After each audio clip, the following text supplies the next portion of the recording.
Well, welcome in everyone to week 5. Yes, it's the 9th tie in the LearnCoach New Zealand Badminton League, which means we're getting very close to deciding who our 2 finalists will be and who the 2 teams are that will play off for 3rd and 4th.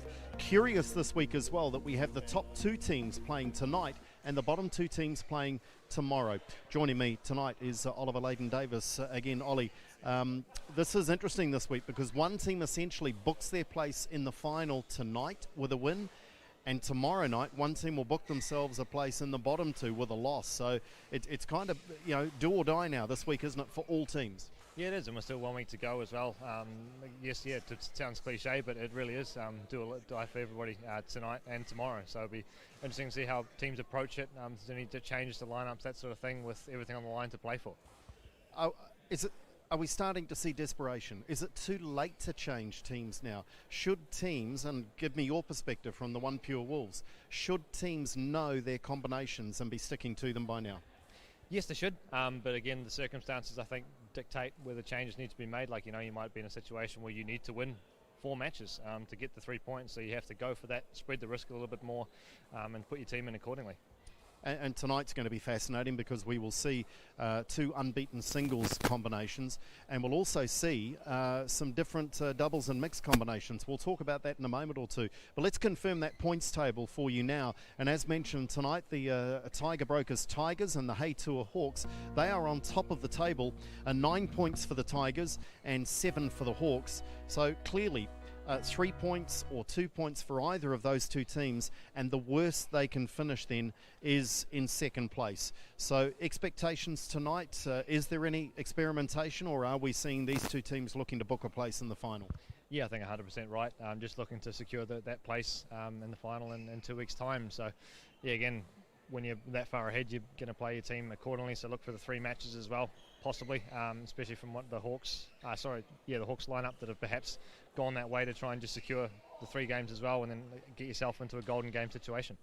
All right, let's have a look at the team lineups for the Tiger Brokers Tigers. Henry Tam, their coach. I've mentioned Sally Fu as one of those unbeaten singles players in the women's singles. She's yet to be defeated, but we are going to see things mixed up a little. The strength arguably is in some of the experience, but we'll look at the lineups in a moment or two because Jonathan Curtin has been taken out of the men's doubles. So we'll get a comment from you on that in a moment or two, Ollie, as we have a look now at the HeyTour Hawks, Tony Griffin's side. And again, they've got the unbeaten singles player, this time on the men's side with Mani Minota. Courtney Trillo's been improving right the way through the competition. Danny Ode, I don't think, was at his best last week health-wise, so expect him to be a little more influential tonight. Let's have a look at those lineups because I've alluded to it, and this is fascinating. Jonathan Curtin, how surprised are you that he's out of the men's doubles and into the opening mixed? Yeah, quite surprised, to be honest. I think it's an interesting move from Henry Tam, coach of the Tigers, to kind of spread, I guess, the strength a little bit more by bringing Edward back in the men's doubles there. Traditionally a bit more of a mixed player, and he's played really well throughout the league from start to finish, I think, in the mix. So a little bit more even spread as a result. Be interesting to see how that one pans out for them. And the singles, last time round, Minota won in 3 games, Fu won in 3 games. So an indication that Lau and Trillo are getting better and getting closer. Yeah, for sure. I guess for those 2 that haven't lost yet, they're in their advantage that they've played them already one time now, and they've had perhaps a little bit of a surprise and really been pushed. So they know a little bit more of what to expect. So it'd be cool to see if the youngsters can push them again. And of course, if we finish 3-3, we go to a golden game. So there will be a lot of attention on those games through the middle part of this competition to see how it sets up, heading towards that possibly decider, the mixed doubles with Dakman Vong and Janice Jiang up against Danny Ode and Jasmine Ng.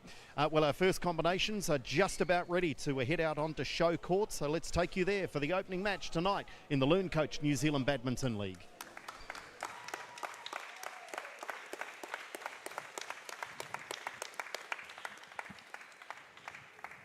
So Trish Gubb leads our first combinations out onto our show court here at the Waitakere Badminton Centre.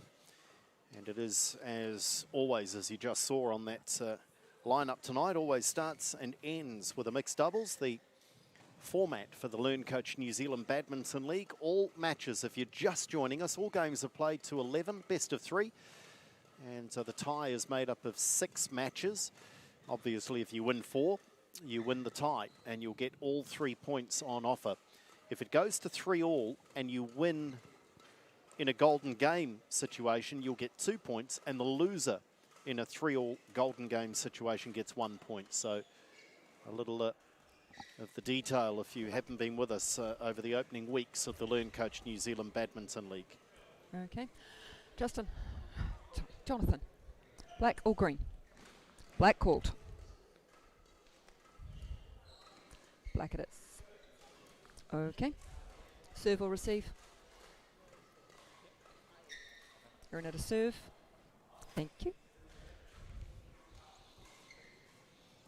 Well, I think even Trish was thrown by this new combination with Jonathan Curtin and Justine Villegas combining for the first time, as far as we can ascertain, in the LearnCoach New Zealand Badminton League. We've talked about it already. We'll talk about it as we go through the evening, because it also means a change in the men's doubles. But let's look at our players on court in this first match. Erina Calder-Hawkins out of the Waikato, the 22-year-old.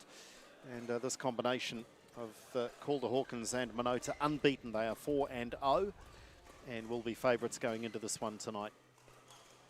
Jonathan Curtin, at 28, brings plenty of experience. Left-hand, right-hand combination as well. We've tried to figure out the reasons why they might have made the switch, but I guess when you're up against a 4-0 combination, Oliver, you may as well roll the dice and have a go at something different. Yeah, exactly. And of course, from the Tigers' point of view, that Jonathan and Erina used to play together in the past as well, so they might look to use a bit of that insider knowledge to try and help them find a way through. Well, this is who Jonathan's partnered with tonight, though, of course. Justine Villegas, 24 years of age, mixed doubles New Zealand ranking of 5. And when she's on her game and patrolling that front courts, any combination that she's on is a danger. Abhinav Minota, well, we talked about him last week being the only unbeaten player, I think, in all disciplines. I think that was the case. It's now not. Now not. He did lose. He's human. Well, he hasn't lost in the singles yet, but he did lose in, I think, a men's doubles match last week, but brings so much experience. And don't be concerned about the strapping on that right calf muscle, Achilles. I haven't actually asked him, Ollie. I'm not sure if you know, but it's been there the whole tournament, and he's not hindered by it at all, is he? No, it's just a shin splints prevention helped us. He's had a few problems with it in the past, so just a precaution more than anything else. Of course, Oliver Layden-Davis regularly partners Abhinav Minota in men's doubles. What's next for you guys? Do you know? Not really. To be honest, mate, we've got a plan, I guess, in early November to hopefully, if things open up again, go and play a few more field tournaments overseas before Olympic qualification period starts again in the 1st of January. But again, everything's still pretty up in the air at the moment, so it's just a massive focus on development as a pair for everybody. So on the training courts, talking, just working things out? Yeah, exactly. So we sat down a couple of weeks ago and we've got a plan in terms of the next stage of our development as well, and things that we're working on both individually and a pair, and just trying to develop those as quick as we can and upskill both our highest level to compete with better pairs and also our base level as well. Ladies and gentlemen, on my right, Tigers represented by Jonathan Curtin and Justine Villegas. And on my left, HeyTour Hawks, represented by Abhinav Minota and Erina Calder-Hawkins. HeyTour Hawks to serve, Erina Calder-Hawkins to Jonathan Curtin. Love all, play.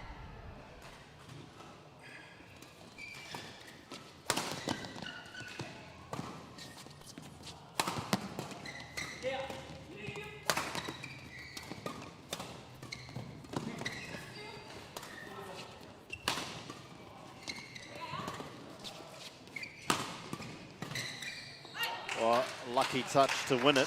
Good opening rally, though. 1, love.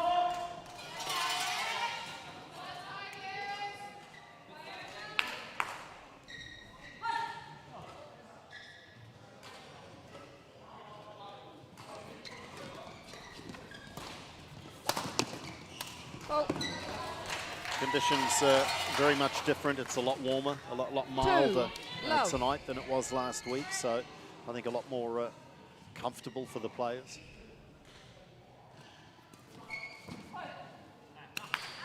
Service over.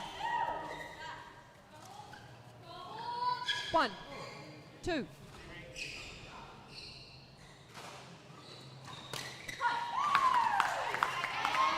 Justine enjoyed that.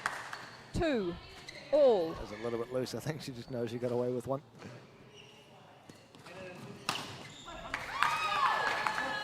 Two quick points on serve for Villegas. 2. She's certainly pushing the tempo between rallies as well.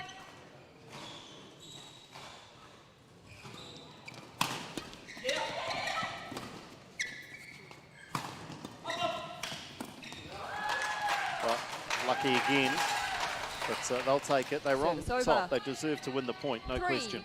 all. Yeah, great shot from Minota to set that up as well. One of his real strengths, Williams' favourite from that round the head corner. Out. Service over. 4, 3.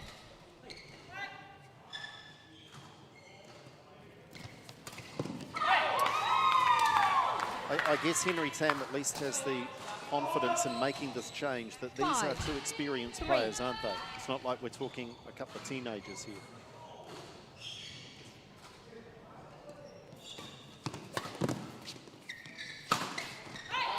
No, exactly. It's enough. They haven't lost anything by making the switch. For sure. 4, 5. So perhaps, yeah, rolling the dice with the left-right hand combination to try and be a bit more dangerous against these 2 that haven't lost yet.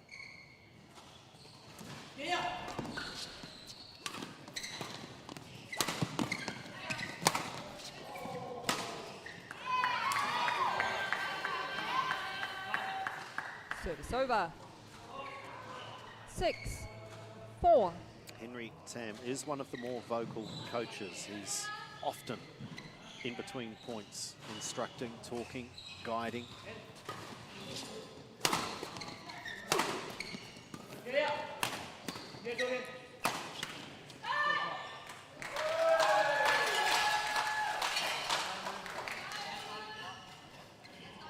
Service over. 5, 6.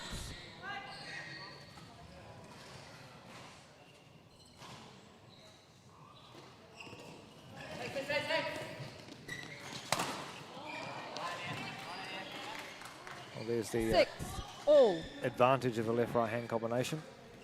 Curtin couldn't quite take advantage, but Yeah, set the smash up nicely, didn't it, when you play that cross court. Curtin's there to take it on the forehand, but Play. dumping it into the net. By contrast here, look at Minota and Calder Hawkins slowing proceedings down. 2 different approaches.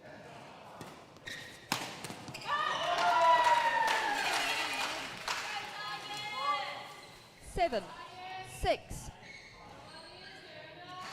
And again.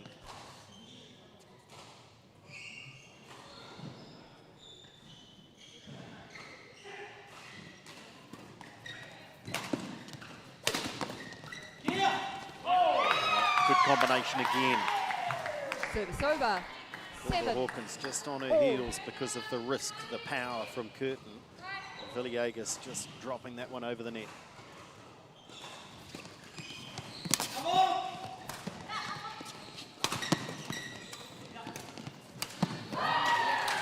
One scramble too many. Service over. 8, 7.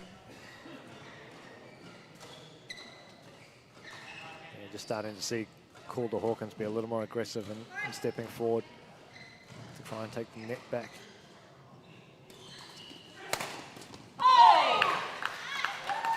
Couldn't quite Service execute on over. that occasion, but 8 all. you can definitely see a clear intent from her to just play soft and follow it in.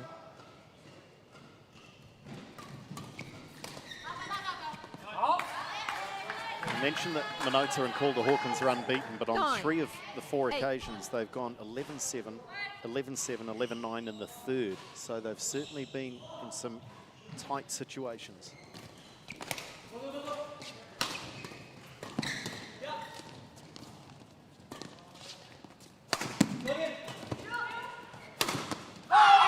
well played, Curtin. 10. Game point, 8.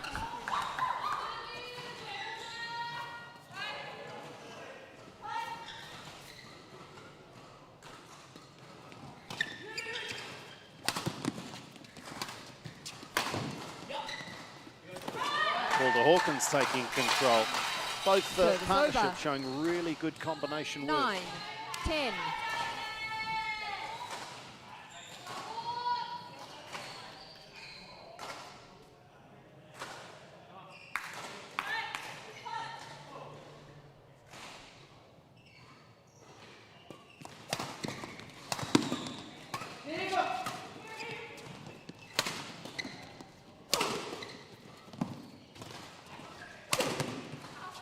Yeah, well played.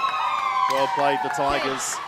So this might be a bit of a masterstroke from Henry Tam. First It's game early won days, by but Tiger Brokers. they Tigers, take out the 11, first game. 9. The new combination of Curtin and Villegas.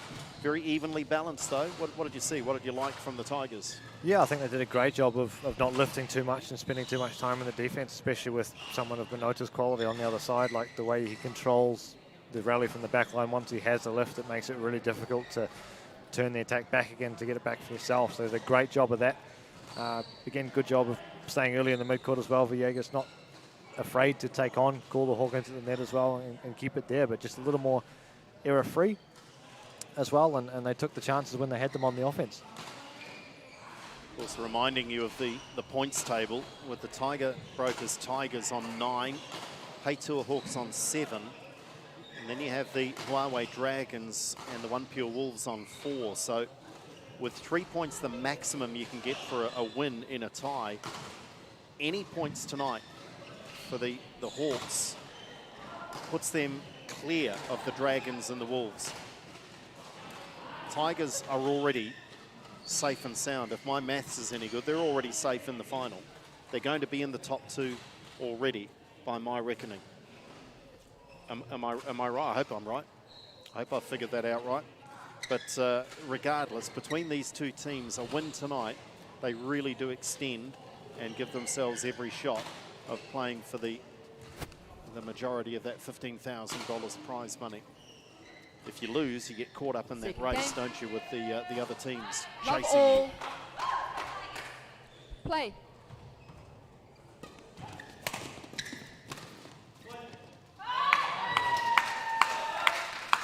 Yeah, I think the only It's way for over. 1. Love. the Tigers not to be in the finals if they lose to the Hawks tonight by 4-2 or more, and then either whoever wins tomorrow night between the Wolves and the Dragons takes 3 points there and 3 points again next week to leapfrog them, Service but over. You're right. mathematically You're right. One. pretty So- unlikely. All. So my maths was poor, which is Yeah. no surprise to anyone that knows me. No, you're right. It's You're right. So they are at risk. a lot of things would have to go against them, but 1 point tonight for them would do it.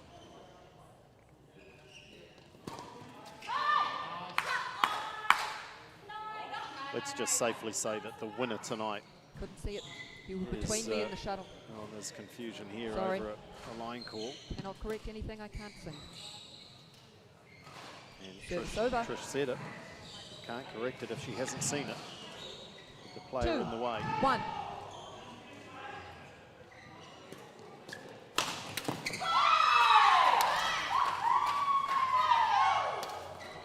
Service over. 2. All.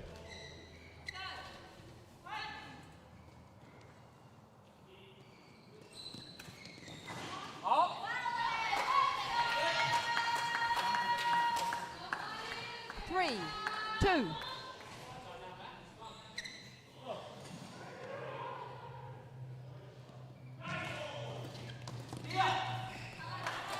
Service over. 3. All.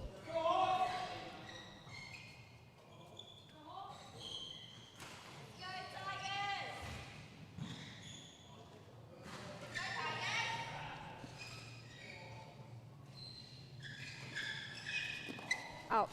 Service over. 4, 3. Look at the Tigers looking to get on with it. Much quicker fashion. Doesn't Service help. over. Whereas typically 4 here, Calder Hawkins and all. Minota will stop, slow, have a chat. Now go into the serve. Out. Service over. 5-4. Succession of errors on serve.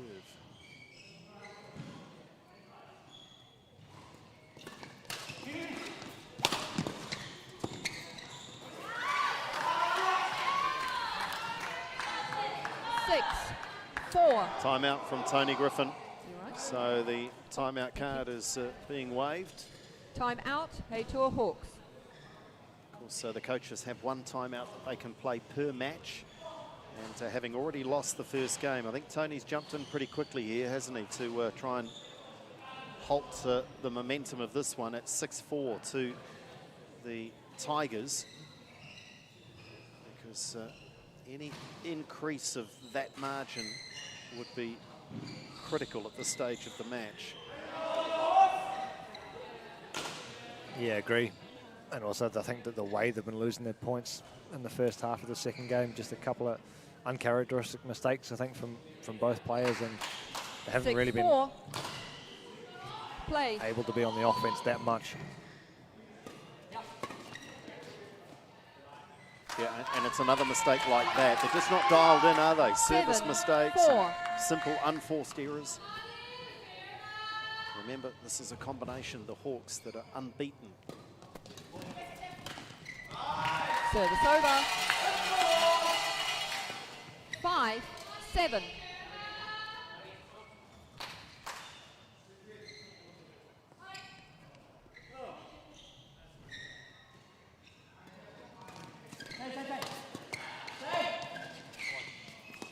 Well played, Minota. Just refused to back up, didn't he? 6-7. Yeah, great control to keep that as tight to the net as he did. One of his real strengths.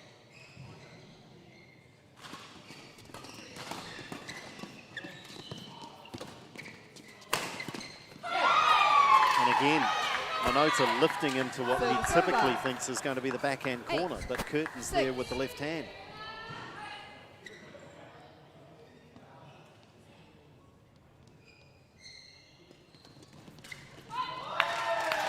Service over. 7-8. Clever return from Minota, that one. Almost the most difficult to receive when it comes in at the left shoulder for a right-hander off that short and wide serve.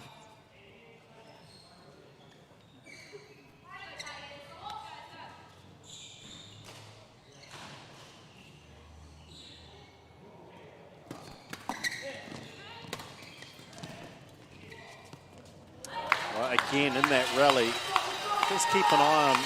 Abhinav all. Minota's defensive skills. It's often not the finishing shot, it's the ones that allow them to be in the rally.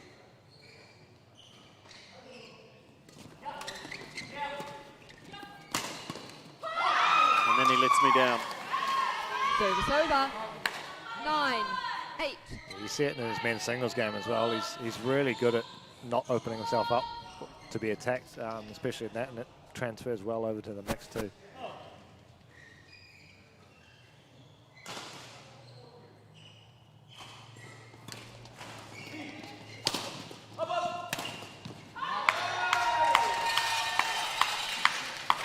Service over. Look at the face. They do call him the smiling assassin. He will beat you up gently on a badminton court.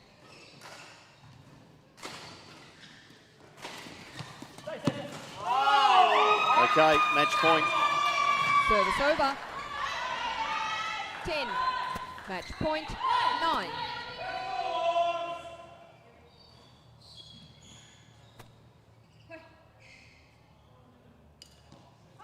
Oh, goodness. Service over. That was about as bad a serve as you'll see. 10. All. It sounded like she hit a watch or something with the racket head.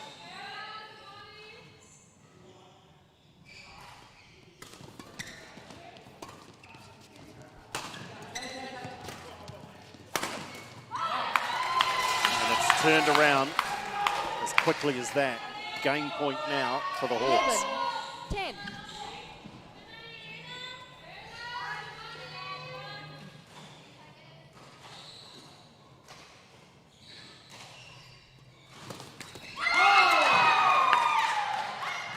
attention getting to these Service players. over. Some of these serves are 11 all. far from ideal.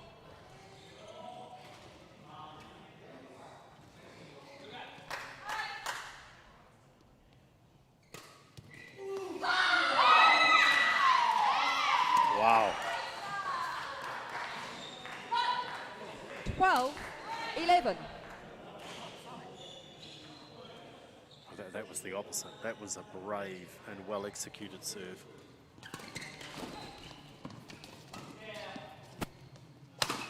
Well,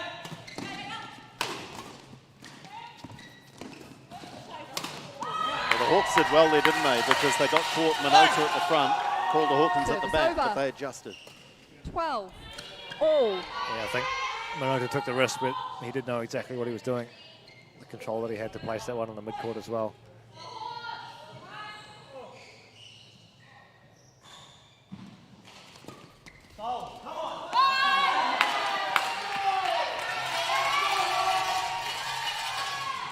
Thirteen, 12.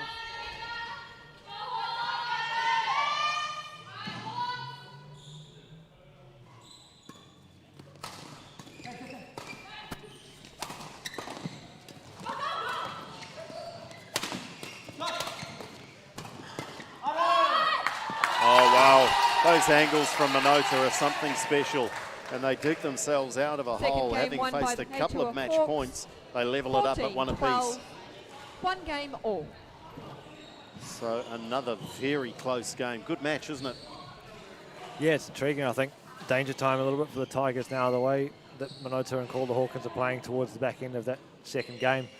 Still happy to give away the lift a little bit to Curtin down on the back line, but he's under a lot more pressure. He's off balance a lot more frequently, and there's a lot bigger holes in the front of the court now that they're able to play the block into and then turn the attack over for themselves. So really important that, I guess from a Tigers perspective there, that you start centralising the attack, bring things back into the middle, take the angles away from Minotaur especially to open you up and open the court up to be able to transfer the attack to his own side. Again, a little bit in the first three, I think, as well, for the Tigers to look for. Minotaur and Calder Hawkins have been quite good there, not necessarily winning cheap points, but they're always coming out a little bit ahead in that situation. So I think key area for the Hawks to build on in the third and final game is that serve return situation, and also the way they're defending as well. Really creative, always asking questions of the Tigers pair to try and come up with something special. And I think the short scoring format, you don't really have the time that you might otherwise have in a match to adjust and get used to an opponent. Well, I think now we're into this third game that Minotaur and Calder Hawkins are very much reminded of a left-hand, right-hand combination up against them. We're seeing Minotaur lift a little more into the backhand baseline, whereas earlier, I'm sure Minotaur was just by default, he was lifting into what he thought was the backhand corner on occasions. Yeah, it'd be more habit, I think. I think he's well aware of the danger that Curtin's forehand can pose, but, you know, when it's a natural shot, sometimes Final game. and maybe it's not Love quite your all. best day yet on court, you have to really fight those natural tendencies. Play.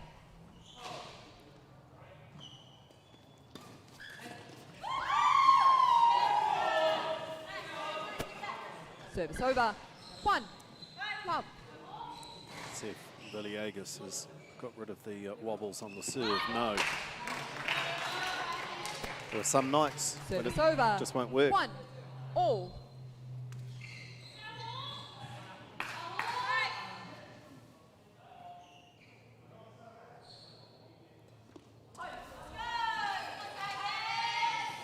Yeah, I think Service both pairs over. just 2 1. realise the importance of the serve situation and perhaps going for a little bit too much.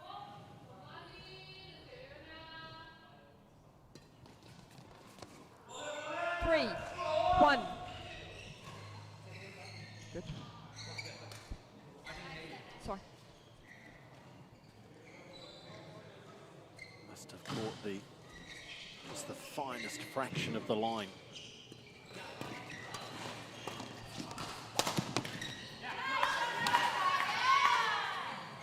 Four, 1. This is a very good start for the Tigers. A race to 11 in game 3.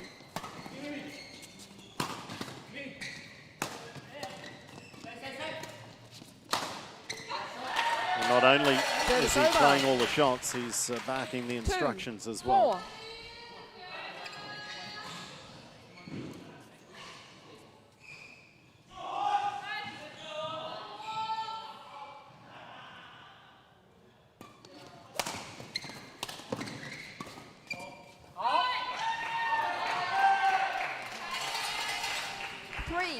4.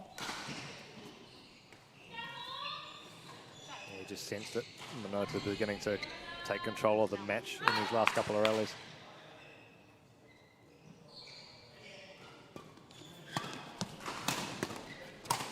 And there's more evidence of it.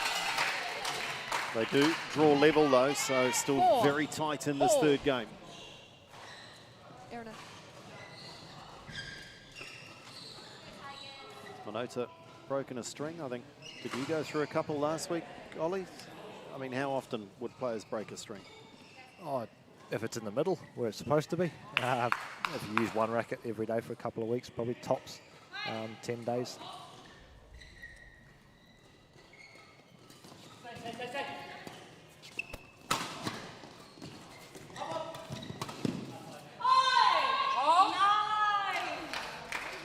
It's another close call, isn't it? This one 5. goes the way of the 4. Hawks, so they edge in front now from 4-1 down to a 5-4 lead.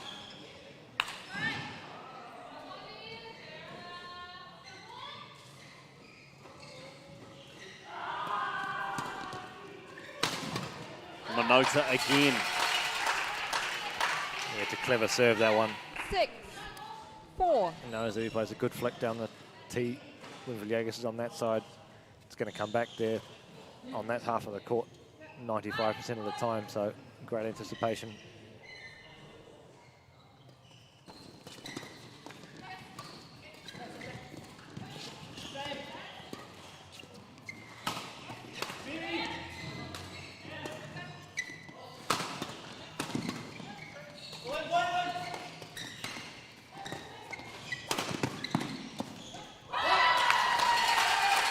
Yeah, Minota really is the conductor of this orchestra now, isn't he? Time out, Knowing Tiger Brokers which Tigers. section is going to play the next note, and Henry Tam's decided he needs to 7. 4. introduce some new music. He's going to have a chat at 4-7 down. That is 6 straight points now for the Hawks. And I mentioned that they've been in on 3 of the 4 wins they've had. They're unbeaten, but on 3 of the 4 occasions they've gone to the third, and it's been very close. So this is common ground for Minota and Calder Hawkins. They're experienced at this now. Yeah, I think that they're showing signs again, that, especially Minota, that he has things under control at most of the rallies at the moment. Calder Hawkins playing well also. I mean, she's controlling what she needs to control, but it's almost Minota dictating that the shuttle's coming back to him, isn't it?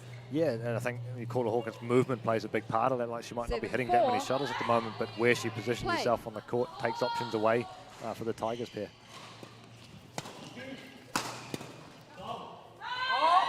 And that run continues. 8. 4. 7 straight points.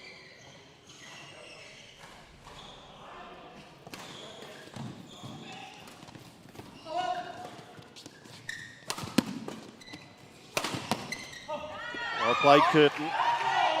Service over. 5. 8. Yeah, Villegas has really struggled with her serve tonight.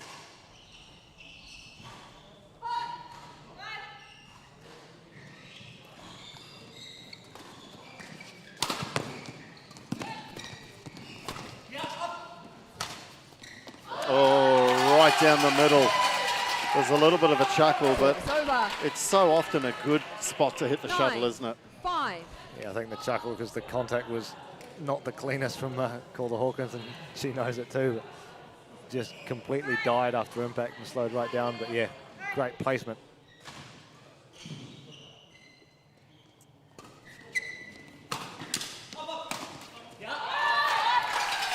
Well, it's been a masterclass in this game 3. They were 4-1 down, and they Match now point. have 5 match 5. points.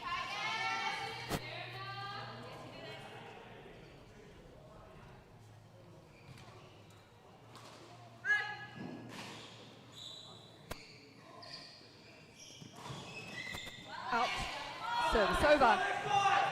Well, they waste one of them. 6-10.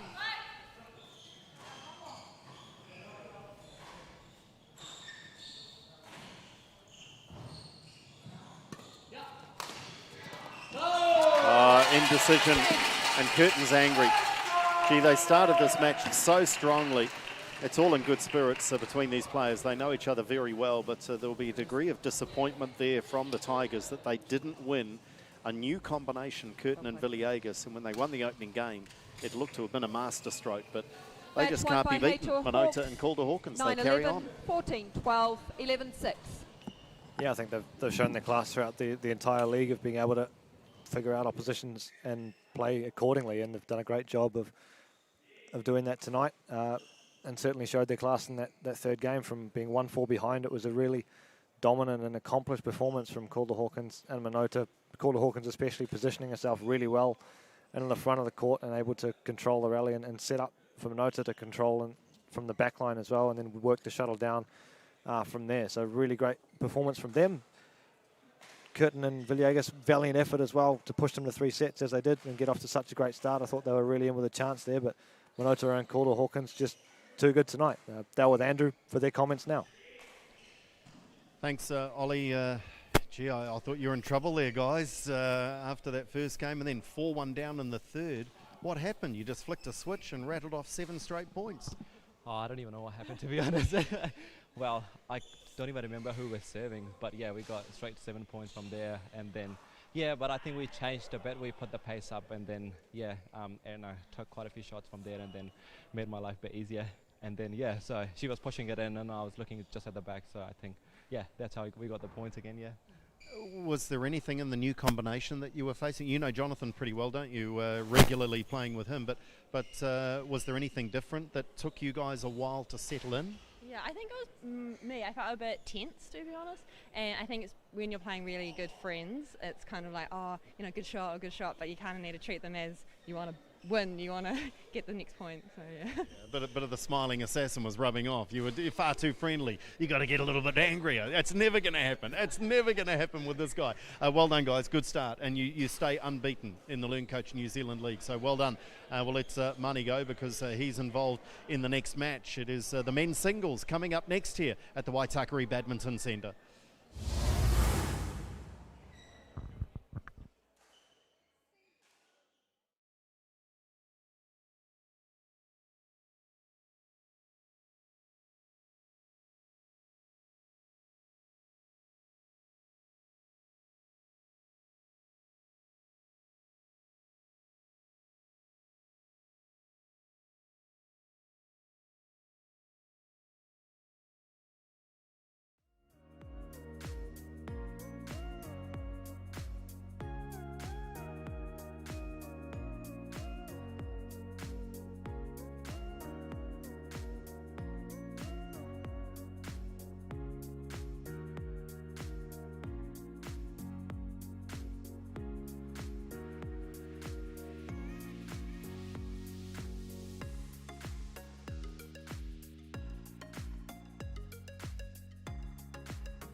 Welcome back to the LearnCoach New Zealand Badminton League at the Waitakere Badminton Centre.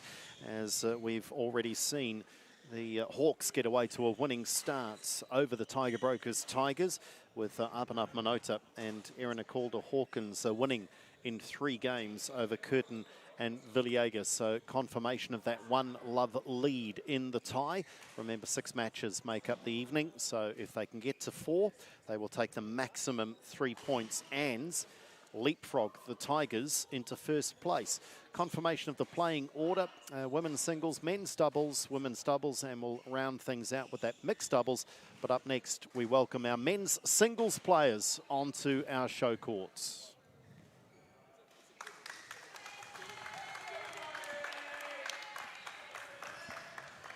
So the familiar sight of Mani Manota making his way out. Richard Bramley, our umpire for this one, leading the players out. Between Richard and Mani is Edward Lau of the Tigers. And I think this is a real danger match for Manota. When these two players met in the first round, it was 11-9 to Manota in the third.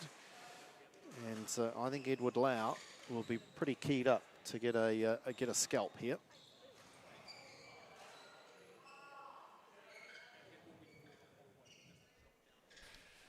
Green. Receive on that side.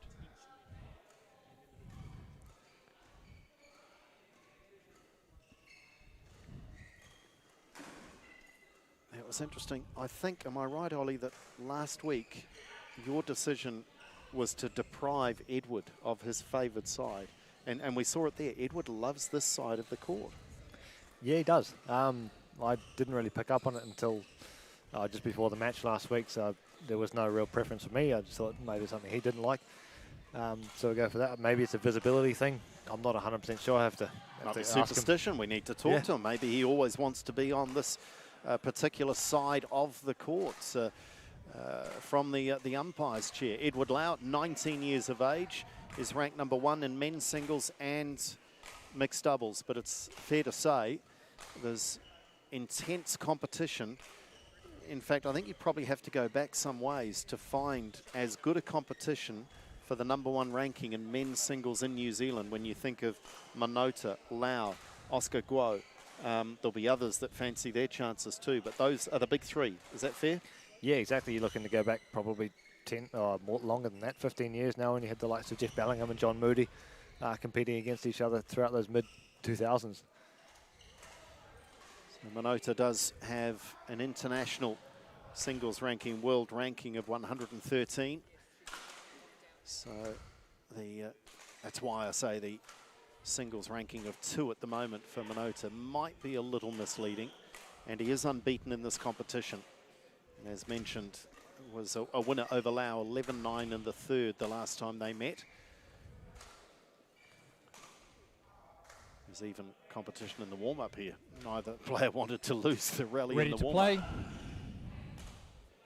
play. Okay, what are we looking forward to here? Oliver Layden-Davis alongside. What contrast of styles? What are we looking forward to? I think, again, just with last time we saw the quality of the control that both players possessed, the variety of shots. They're both creative and skillful players. They're nothing too wild there, so everything's a very measured attack from both sides of the court. But look for Edward to absorb a bit of pressure that Manota can put on, and Manota not to give Edward too many opportunities to attack and able to control him in that sense. If Edward makes a couple of bad decisions, then Mani will look to come in and play the counter attack as well. Manota would also be looking to keep Edward a little bit off the net, not let him play there too much, because he's very, very good to play it really tight around the net as well. Ladies and gentlemen, on my right, Tiger Brokers Tigers, represented by Edward Lau. On my left, HeyTour Hawks, represented by Abhinav Manota. Tiger Brokers Tigers to serve, level, play.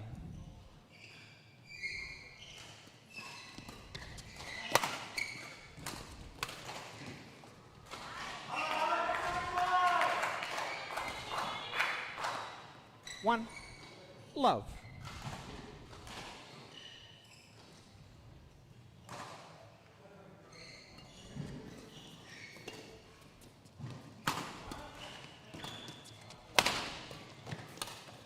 Fault.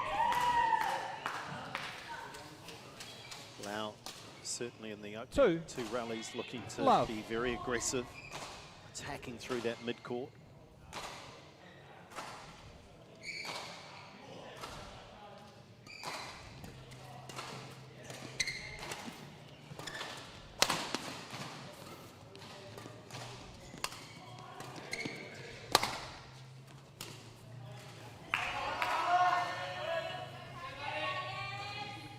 Three. Love.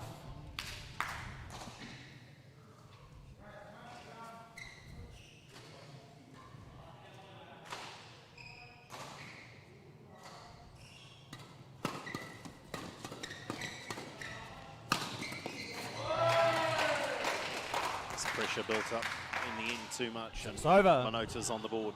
Shuttle.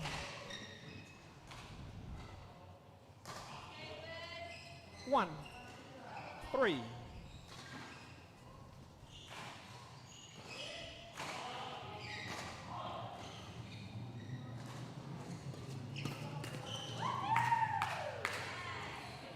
It's over. 4, 1. A ploy that Minota used well in the last match, actually, just to serve about half a metre past the service line.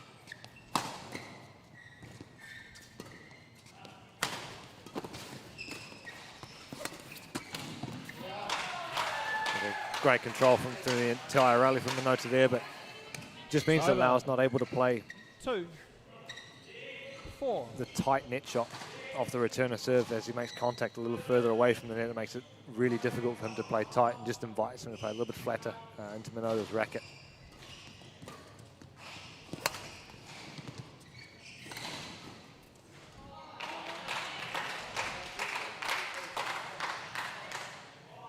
Three, 4.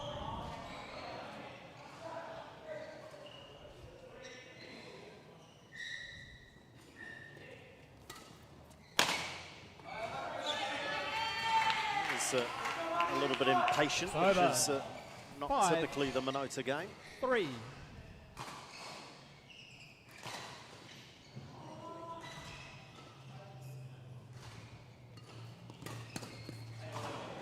Clever from Lau. He's bossed a number of rallies from that position, hasn't he? 6, Just with very quick hands. 3.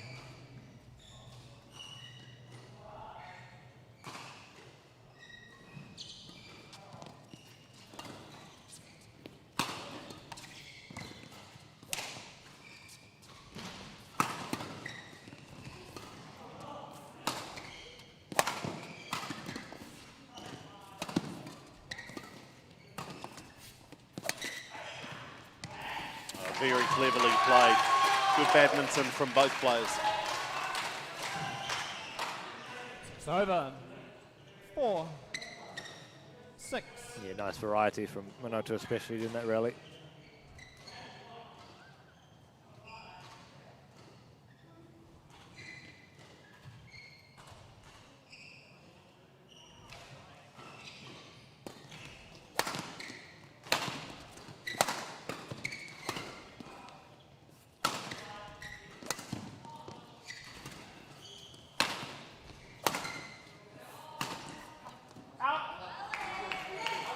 Close. It's over. 7, 4. Yeah, definite ploy from Minota early on anyway to vary it between playing the clears to left and right at the rear court of Edward Lau. Just keeping him moving left to right, left and right, sorry, at the back of the court.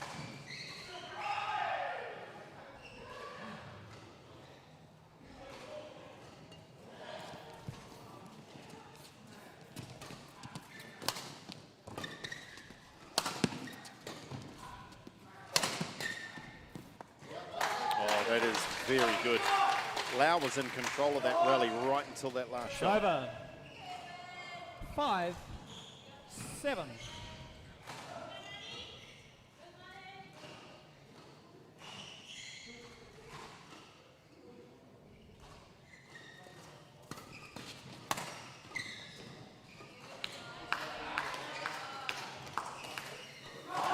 It's over. 8, 5. And Minota just been tempted into engaging in that flat battle a couple of times from 8.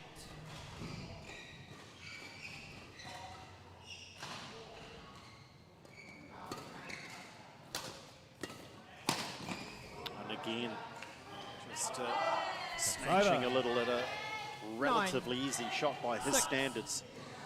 Again, look at Henry Tam in conversation in between almost every point with his players.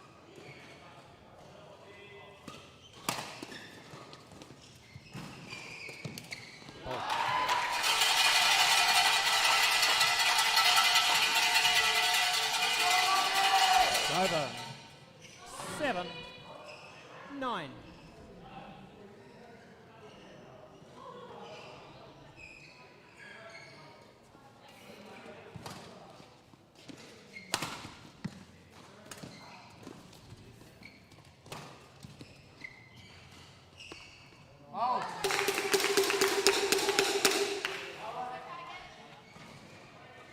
He's over.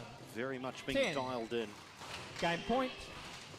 7. That strong focus brings up 3 game points now for Lau.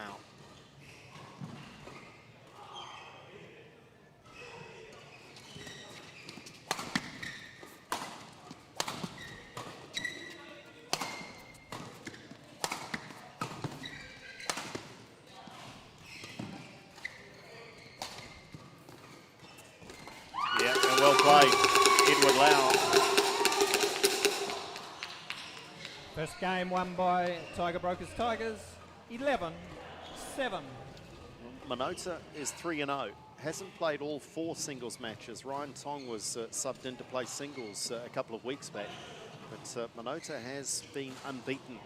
And the only loss for Lau was to Minota. So you've got arguably the 2 form singles players of the competition. Oscar Guo would have something to say about that, of course, as well. But this is a big opportunity here for Lau.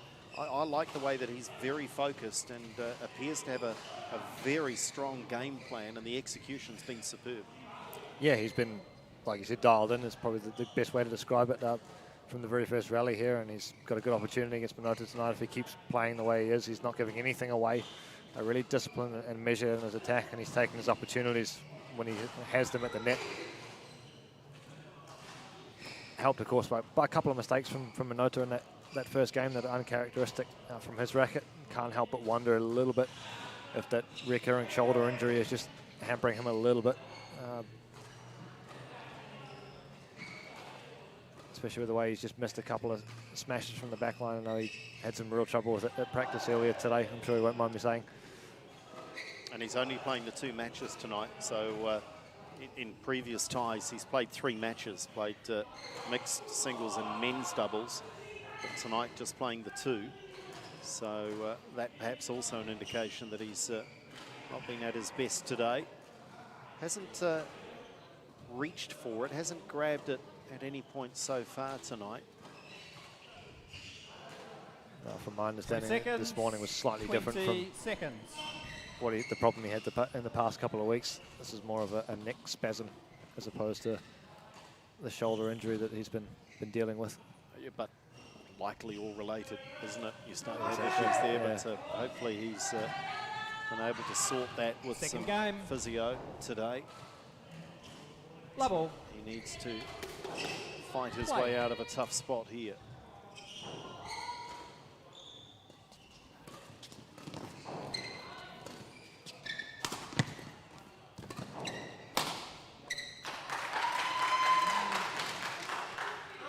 It's over. 1, love.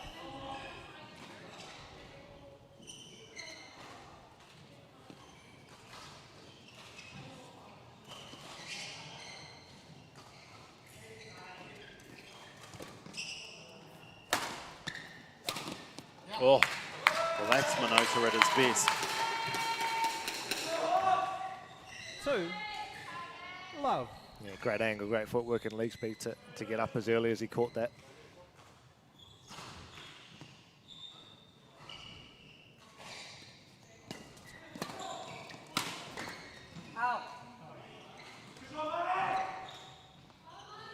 has Minota conceded this? Or is it the apology for 3. getting a little lucky, perhaps? I thought for a moment he might have said, no, that was good.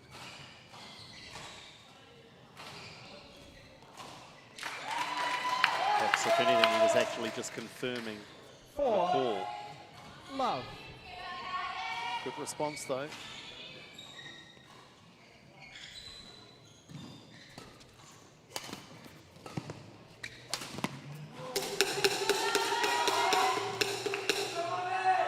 It's over. 1. 4.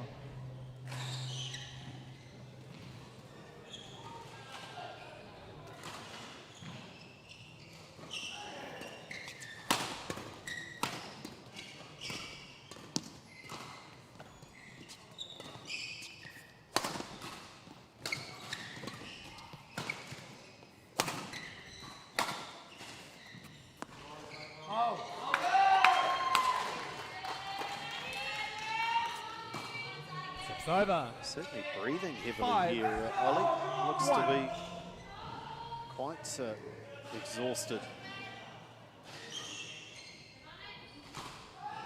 Play.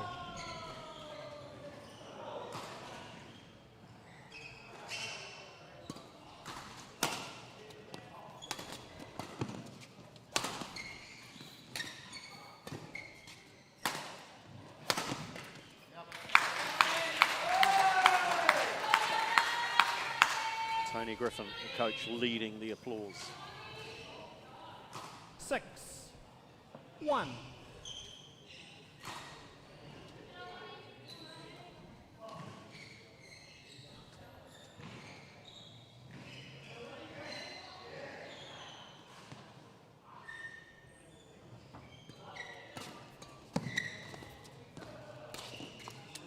Good anticipation, good speed from Lau. It's over. 2. 6. Yeah, well read, good adjustment as well. In the first set, he was allowing Minota to play the net again there for a third time.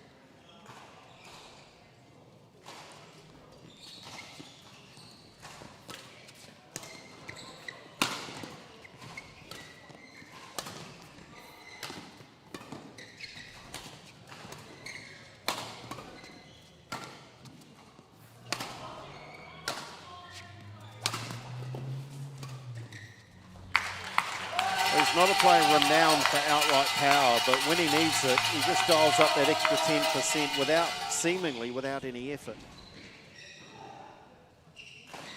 We're going to come out and just dry a little perspiration off that court surface, but there's still real zing in that smash, isn't there? Yeah, he's really got sort of mastered the art of what we'd call, I guess, a fast hand. So it's a fast contact as opposed to a hard one, which does sound pretty similar, I'm sure, but like the difference being just the pace of the racket, the shuttle comes off the racket, and the angle that you can generate from that being faster through the contact point. So the shuttle spends a little bit less time on the racket and therefore releases a little bit faster, and you're able to get a better angle from it as opposed to a hard, flatter smash that you'll see traditionally in a men's or a mixed double.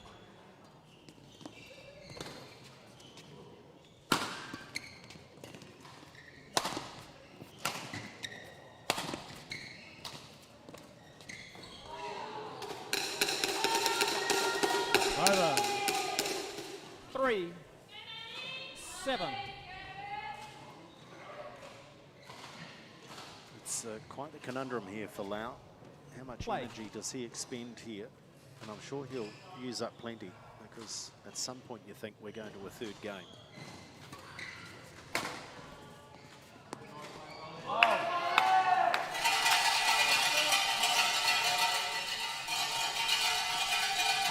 Mentally, it can be dangerous, can't it? But you know, at what point do you say, well, we're done here. I'll just get myself safely into the third game and maybe take a few more physical reserves into it.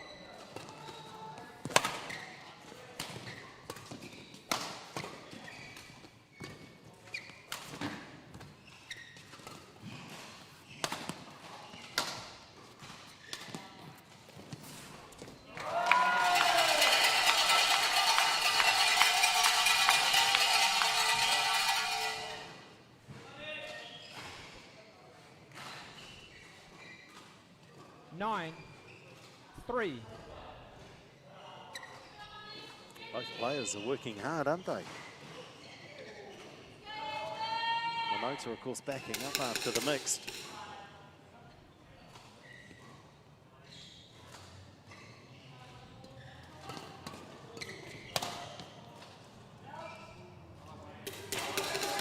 Over. 4-9.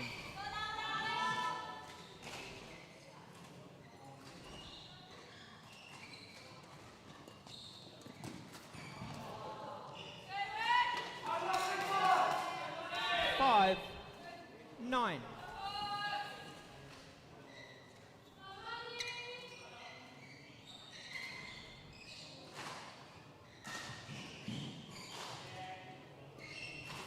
Out.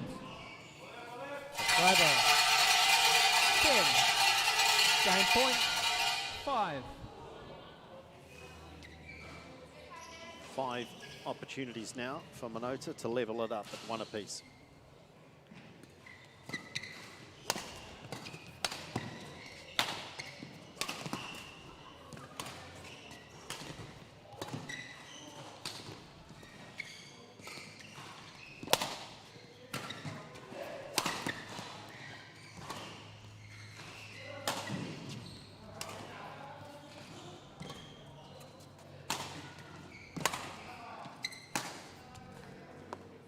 Only needs one of them.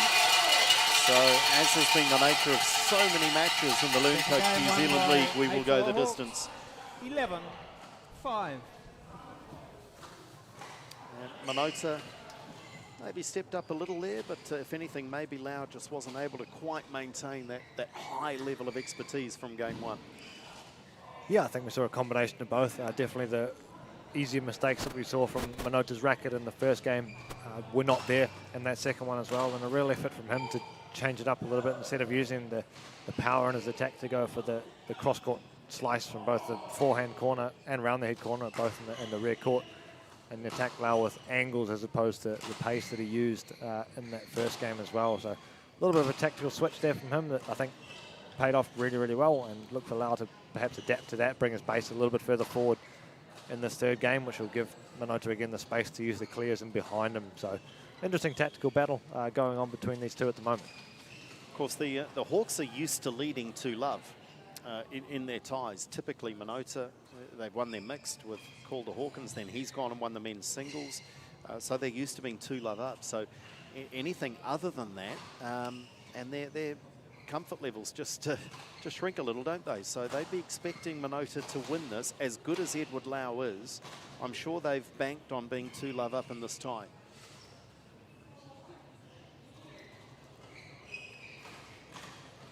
Henry Tam with other ideas, backing his young charge, Lau at just 19 years of age.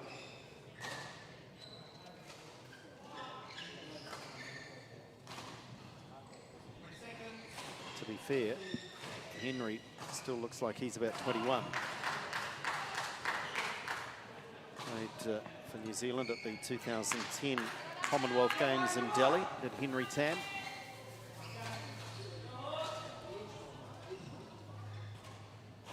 Level.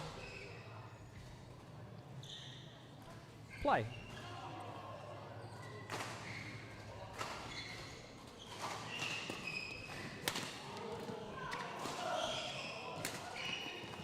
Just trying to figure out who he might have played with. Sitting right next to him. 1. Low. Yeah, going back a wee while now, but yeah.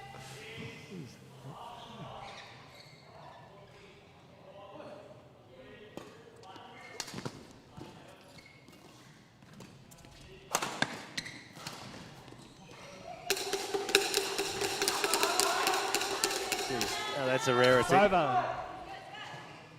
1. All. Clean swing and a miss from Minota, which is not something you see very often at all.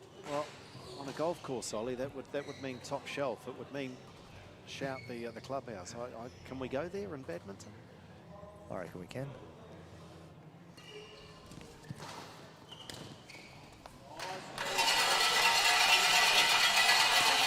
Yeah, Yeah, just going back to Henry Tam, Over. doubles and mixed specialist, Two. so very much One. his game, wasn't it? Definitely, yeah. So he had a good singles career, especially throughout his junior age group stuff as well.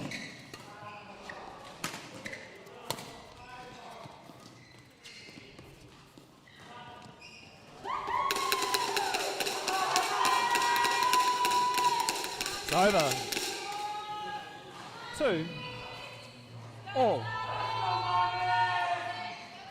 Minota got away early in game 2 and dominated, but Lau is sticking with Manning, him. ready. Lau wanting to play at a quicker pace than Minota was able to, it seems.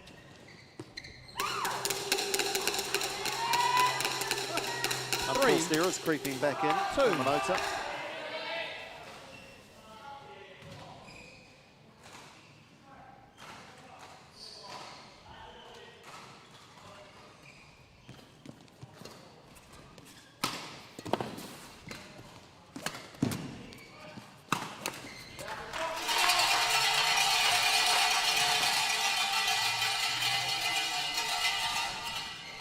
It's over. 3 all. I'm not sure whether you picked it up, Ollie, but after that rally and after that smash, the first sign I've seen of any physical discomfort from Minota. Yeah, it's a little shrug of the shoulder, wasn't it? I think he's just doing his best. He's never one to make an excuse, so that's part of it, I'm sure. But also, you don't want to show any sign of weakness to your opponent.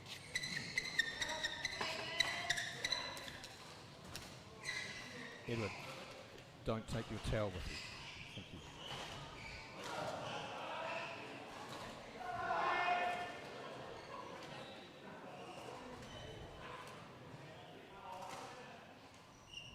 This time it's Lau taking every opportunity Play. to recover.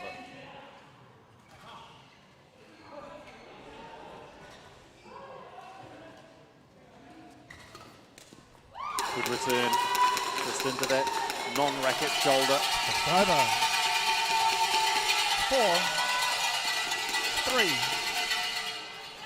Suddenly Lau looks a little edgy, doesn't he? Just on his toes.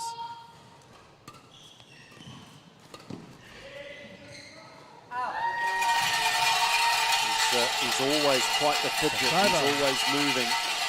4 all. Just getting instructions from Henry Tam to move forward and block that one and take the net instead of lifting it as well.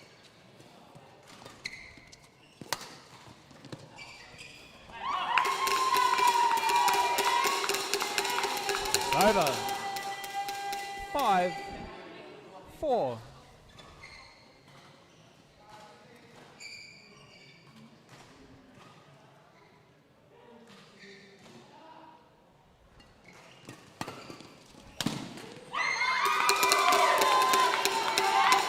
Well, Mani Minota's unbeaten record in singles now very much under 6 threat.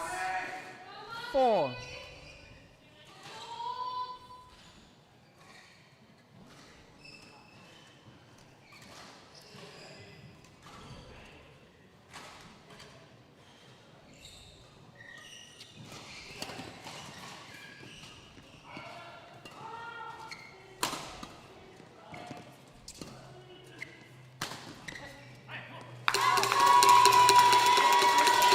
This really is going to test all of the resolve, all of the skill, all of the experience of Mani Minota.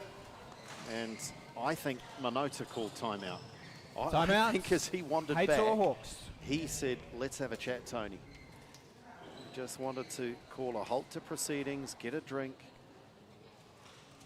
So that was fascinating. And the experience of Minota playing through there, he recognised the need for a breather.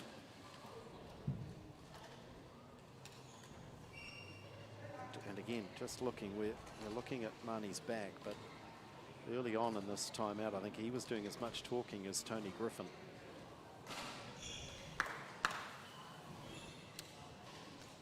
Little changes really for Henry Tam. He just chats in between every point anyway, so that's just a continuation 7 on a theme, 4. I'm sure, with the messages he's getting Play. through to Edward Lau.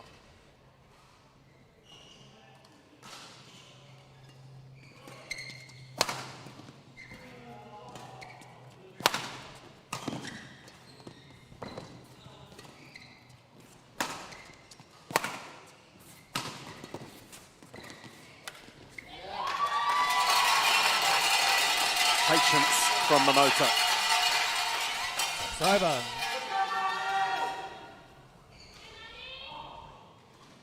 5-7.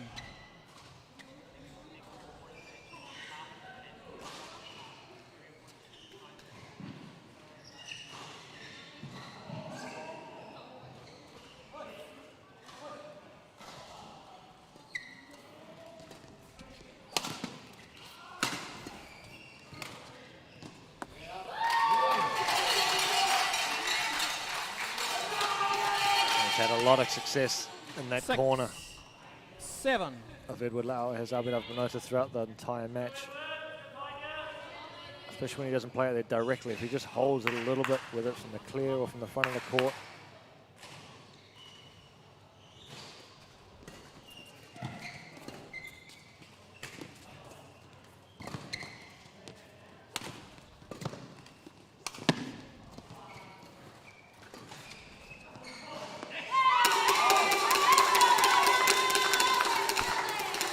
Teammates right in behind Lau here. 8, 6.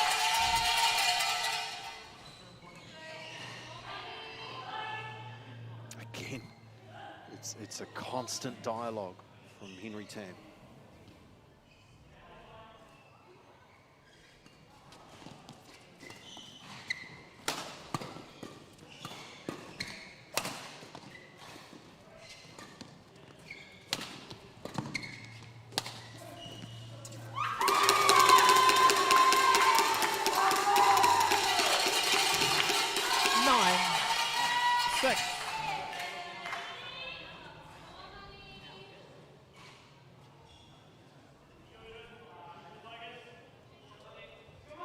Play.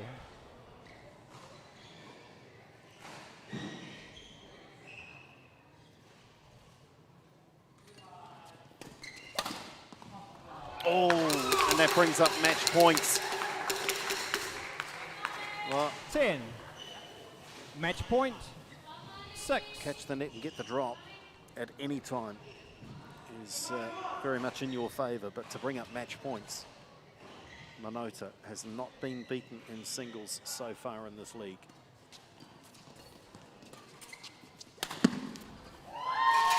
And he will work very hard to protect that record. No. On court. On court. Oh, sorry. Timeout.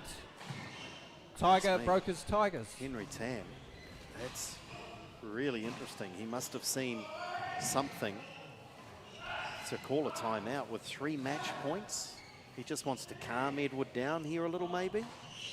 Yeah, I think so. Just, yeah, make a little bit of a plan, go back to what's been working, just make sure that, yeah, Edward's mentally in the right headspace to close this one out. Of course, the last one's always the most difficult to get, but he also, from an opponent's point of view as well, just let Minota sit with the fact that, you know, he's 3 match points behind. He's just got 1 back. It'll stop the momentum again and to make him build it again for the next 3 if he's going to get anywhere close to coming back.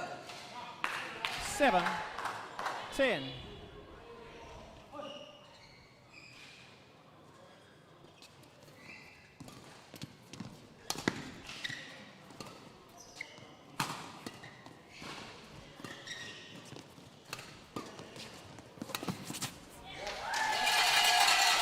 Two saved, still 2 to face. And again, that's that forehand corner in the rear court. As you can see Lau standing now, just mopping the court. 8, 10. That's where Minota's been having a lot of success. I'd love to see Lau anticipate and try and get up and be aggressive in that corner.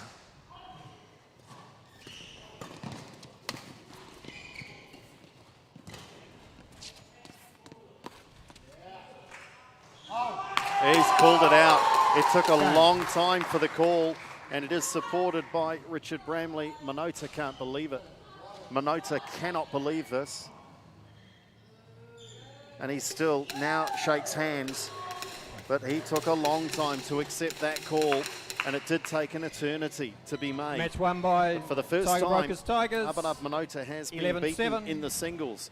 5-11. And that is a great 11-8. performance. Edward Lau just looked sharp, looked crisp, looked to be in the zone for most of that. He dropped the second game 11-5, but really good response and a very good win for the 19-year-old. Yeah, terrific performance from Edward Lau. Obviously learnt a little bit from the last match that he played against Minota and was able to bring that with him into tonight's encounter as well. Bit of a lapse, I think, in the second game, as well as a lift from Minota to just vary it up a bit and attack him more with the cuts and the slices and use their angles as opposed to the full power smash. But I think the hallmark from Lau's play in that third and final game was the way that he moved and he was able to step in on the net and be really early, just taking the shuttle a little bit higher than he did in the first couple of games tonight, and I think in the previous encounter as well. He's with Andrew now for his comments. Thanks, Ollie. Well done, Edward. First player to take down Abhinav Minota in singles. And for the most part, second game aside, for the most part, you look to be really in the zone, really keyed up for this one. Yeah, I was really motivated after our performance in the mixed doubles. Like, my team really motivated me to do well. Yeah. What was the key to beating Mani? What do you have to do? What have you just done to have won that match? To beat him, you have to be on your top game because he was injured and he still nearly beat me. So I had to be really focused and on my game. Did you try and take advantage of that? Was there a particular shot you were trying to make him play? Yeah, kind of. I just tried to move him around and make him turn because I know his shoulder's sore, so that's the game plan. Yeah. Well done. It worked a treat. Superb performance from you. Well done. Edward Lau picks up the win in the men's singles, and that means for the first time, I think, in this LearnCoach New Zealand League that the HeyTour Hawks don't lead 2-love in a tie. They're so used to winning the first two matches. It is 1-1. The women's singles is next.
Well, welcome back. The tie is poised at 1 apiece after the opening 2 matches, mixed doubles and men's singles between the Tiger Brokers Tigers and the HeyTour Hawks. We are level at 1 apiece. So that is unknown territory for the HeyTour Hawks. They typically have started their matches very, very well. We have men's doubles, women's doubles, and then round things out with the mixed doubles. But up next, let's welcome another unbeaten player in singles. It's Sally Fu in the singles up against Courtney Trillo.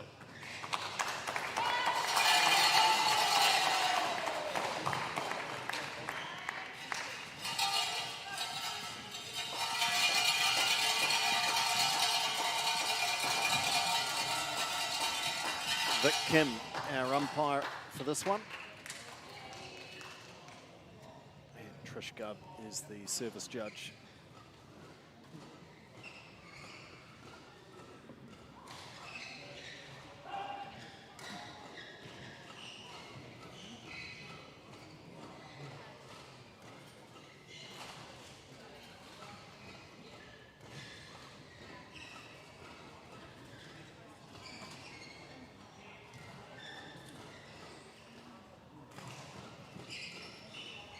So couldn't hear our umpire through that opening exchange, but here is Sally Fu, unbeaten in singles, 4-0 her record, 21 years of age, currently ranked at number 2 in the country, but certainly can lay claim to being the form player in women's singles at the moment, certainly through this LearnCoach New Zealand League.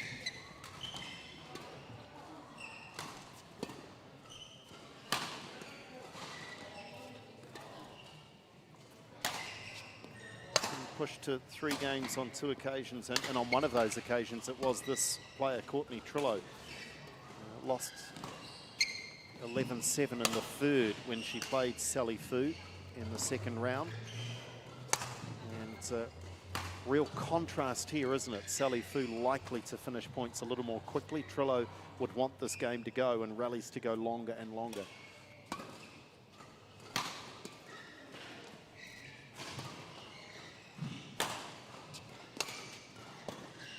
Trillo, of course, the type of player that just keeps fighting, is always making you try and play one more shot.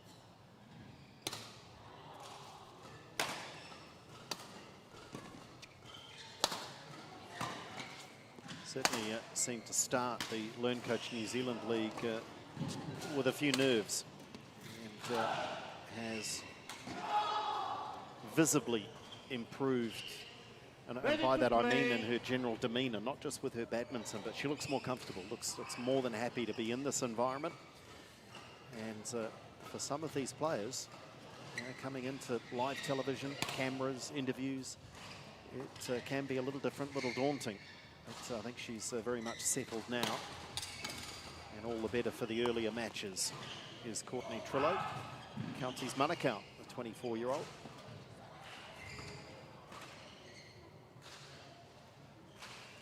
Whilst Sally Fu's record is 4-0, Courtney Trillo is a 1-3 record.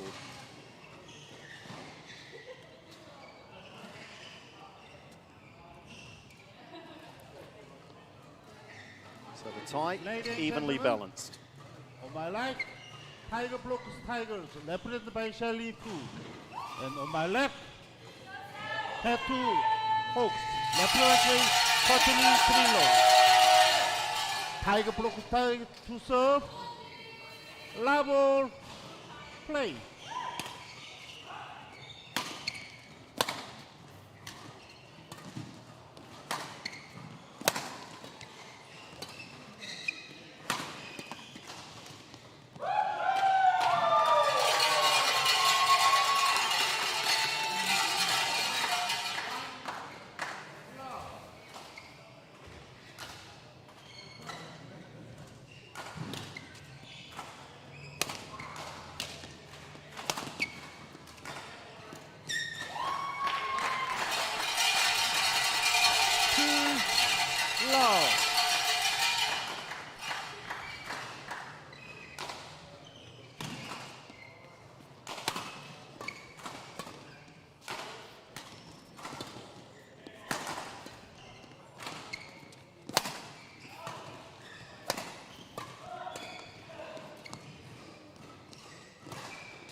opening exchange has just underlined my point that Trillo looking very much at home.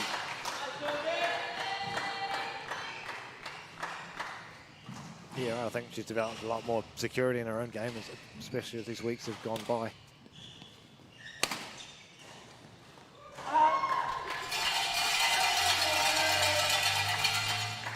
Four, low. Obviously, an extended period of time with little to no badminton, of course, prior to the league starting.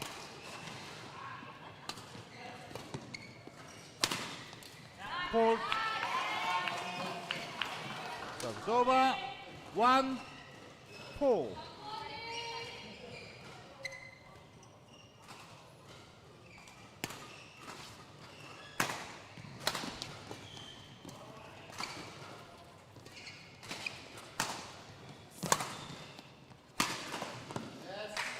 She's really found her range, hitting all of her targets.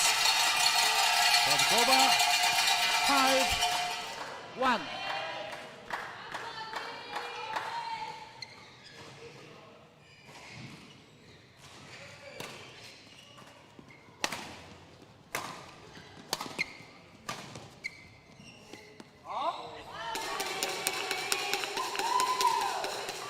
Service over.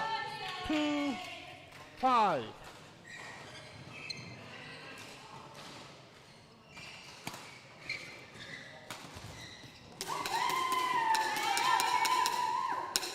Three, 5.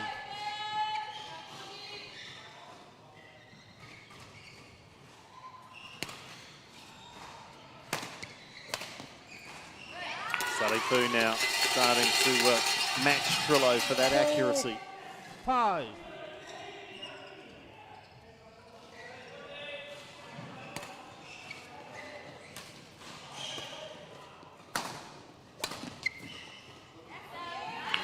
Trillo just leaving far too much of the 5. court open. Oh.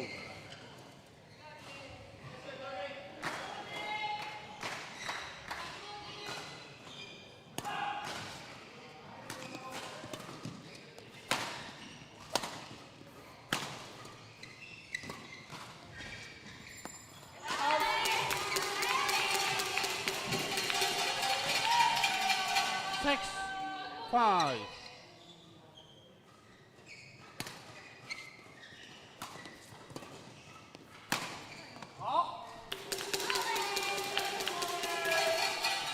Remarkable turnaround here from Fu. 5.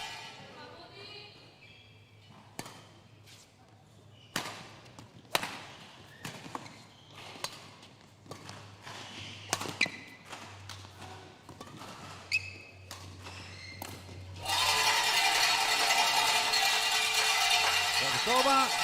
6, 7. Better structure rally, that one from Trillo.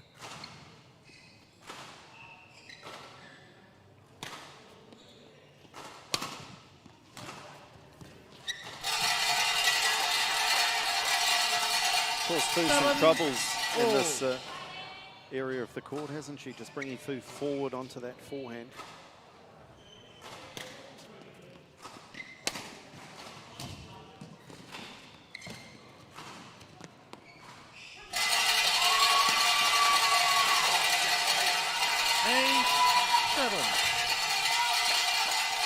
Both players scoring in bunches.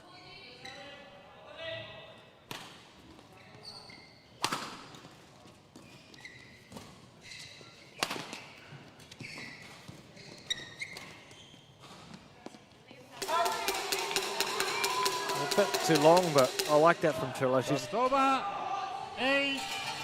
She's deceptively quick, I think, from her base position in the court to come forward and take it early on the net. We saw it with the backhand cross-court push before.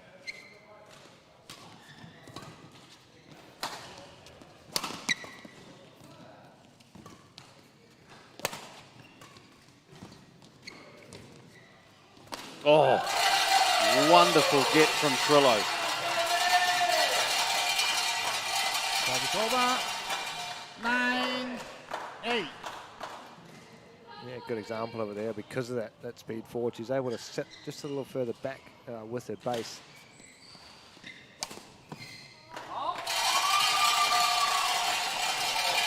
Game points now. 10-8.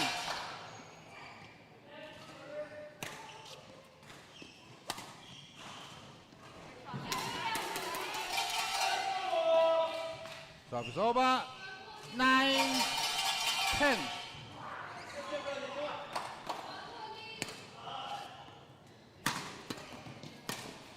Oh, and she has won the opening game, Courtney Trillo. Real boil-over is on here. We've already seen Minota lose his First game unbeaten on by singles HeyTour record. Are Hawks, we about to see 11, Sally Fu 9. do the same? And more to the point, Courtney Trillo win. She's deserved that. Out to an early lead, withstood a massive fight back from Fu, but just kept calm and came back at her again. I think she won 3 or 4 points of her own, Trillo. Yeah, she certainly did well to break the momentum that Sally Fu had developed to catch up midway through that first game. But yeah, credit to her. She went back to the original game plan that put her 5-1 in front early on. Being patient, playing with the right height to the back line, especially not allowing Fu to use the power and speed against Trillo by playing too flat, with putting herself out of position, opening up for her to be attacked too. But again, just I think doing really well with playing to her strengths. When Sally Fu plays slow to the net, Trillo's able to come in and push quick into the rear corners to get it, the shuttle in behind Fu as well and put her under pressure that way. So really sound performance, I think, from Trillo in this first game. And whilst they may not have been clean winners, she appeared to get a good reward, bringing Fu forward onto that forehand. Fu looked a little sluggish, but the quality of those drops onto the Fu forehand, bringing Fu forward. It might have then been the second or third shot after that was the winner, but it was drawing Fu out of her comfort zone. Yeah, she's done a great job of keeping Sally Fu just a little bit off balance for the most part of every rally. Game, level, play.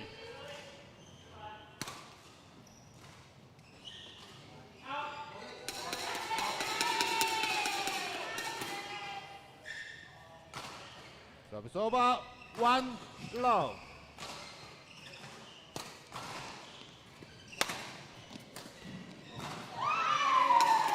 There's that touch of class.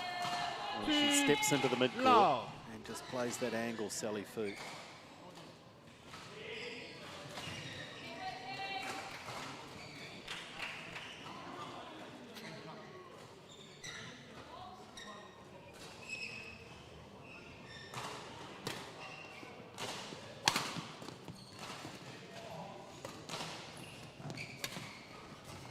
Oh, same shot. Really is paying dividends for Trillo. 1-2.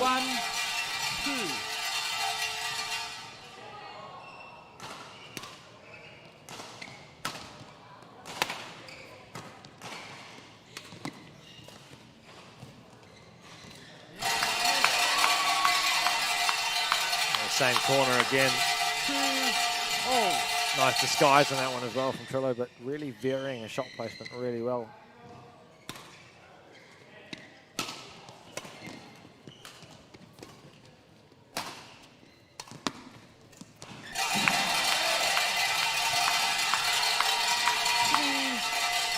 And again, success in that corner, but she's just controlling the rallies from the very start.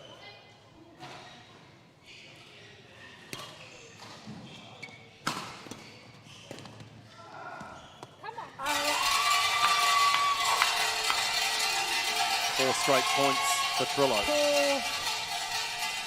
4-2.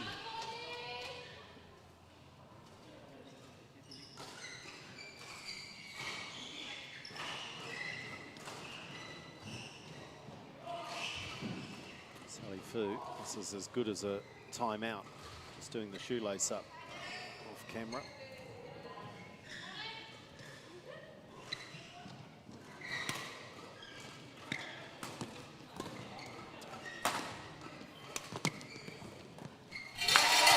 Has got that shot dialed in so well. And the key thing here now for Trillo is don't change the game plan. Stick to it, be brave, keep backing that shot.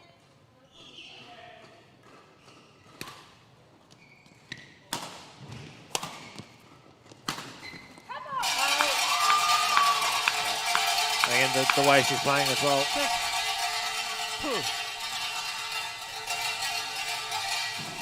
Now just so that we feel a little bit of searching from Sally Fu to try and find a way to firstly get on balance and win the points. Just trying to go for a little too much there in an off-balance position.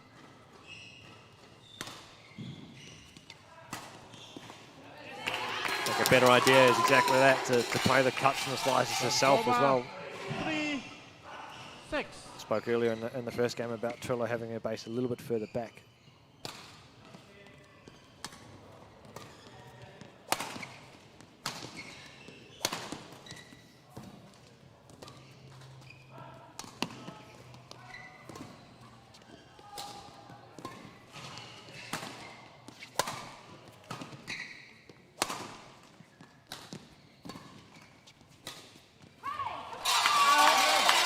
Having a base a little further back than most players, and that perhaps leaves a little vulnerability to the faster cuts and slices with the angle, but she's doing a great job of picking those up as well. Timeout. Tiger Brokers Tigers. Okay, so Henry Tam wants to have a chat, which also, of course, allows Courtney Trillo that same luxury. But, I'm not sure that Henry can provide anything startling enough to change the course of this match. At the moment, I think we're just seeing Sally Fu on an off night, and Trillo on an on night. She is playing superb badminton, but Fu's just not moving freely, not reaching those drops or not reading them. Yeah, I think I've got to give credit to Trillo's variation there from both the rear court and the front. 20 seconds. Can't help feel that Sally Fu's just half a step behind in most of the rallies, but I think you said it there, Andrew, that something startling needs to change from Sally Fu's perspective.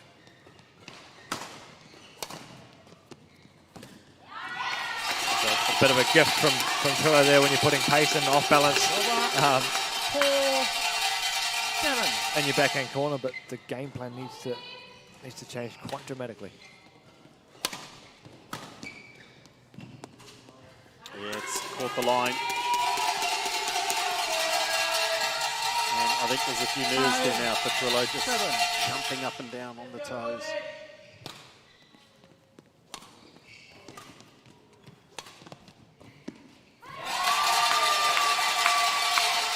Keep going to it. Keep going to it, Trillo. 5.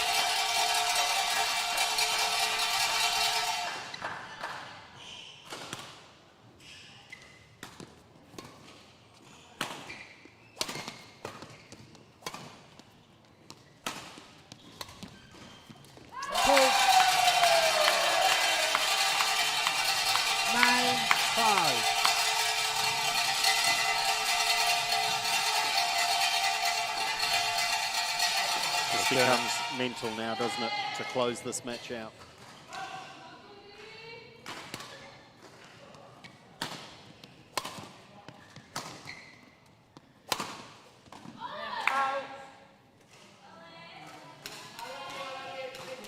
Service over. 6-9. I like it though, she had the courage to go for it.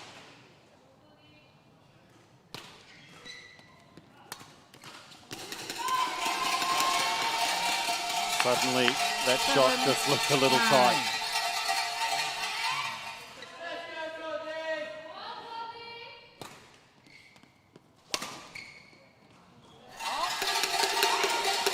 Suddenly, this might have been the question mark. Is getting into this position is one thing. She must close it out, Trillo.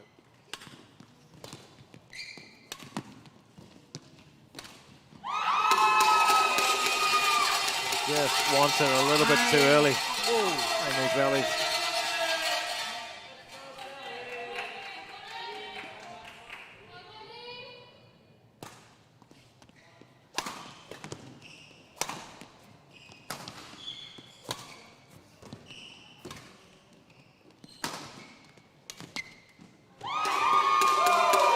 Well, we said, Ollie, there had to be a big change. And for Sally Fu, it's not so much a change in her game, it's Trillo suddenly with the unforced errors. 9.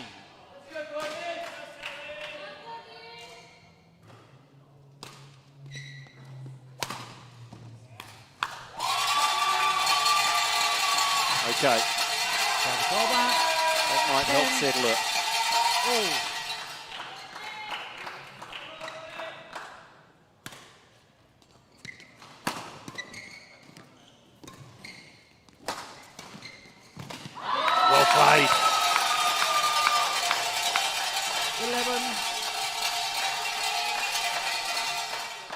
11-10. Lock out the scoreboard, Courtney. Just play a rally.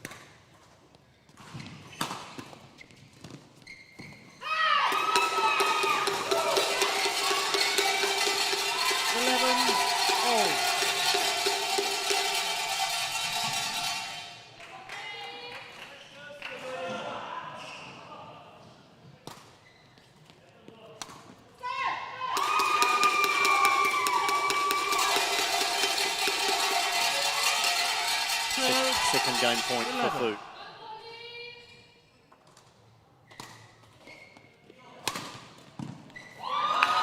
Again, Trillo fights back. I'd like to see Trillo go back to using the clears again at the start of a rally.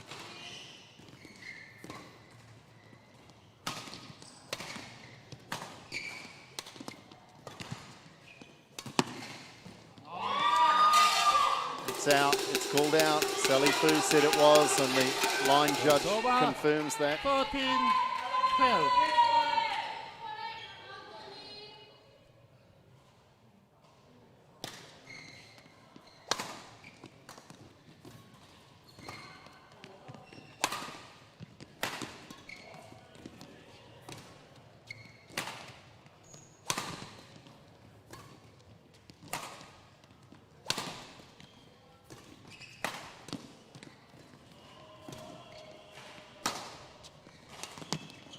Oh, beautiful badminton. That really is some class and some poise. 14-0. That's the kind of rally that Trillo's been winning 90% of the entire match as well. Open the court first, put Sally Fu on the back line 2, 3, 4 times, then play the drop when the space is there.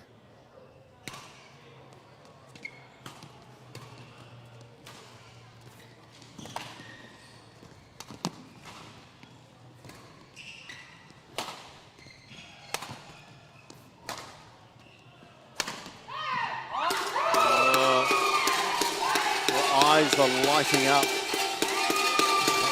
doesn't need to go for that sort of a clear winner. Yeah, she did all the hard work too. Set up the short lift.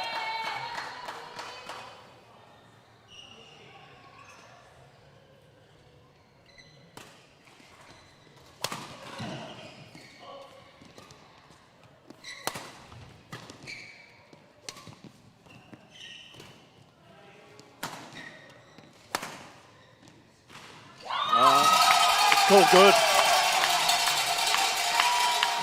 That might have just gone wide, and we now reach a sudden death point. So this is match point, game point. Match for Trillo, game for Fu. We have to have a winner at 15.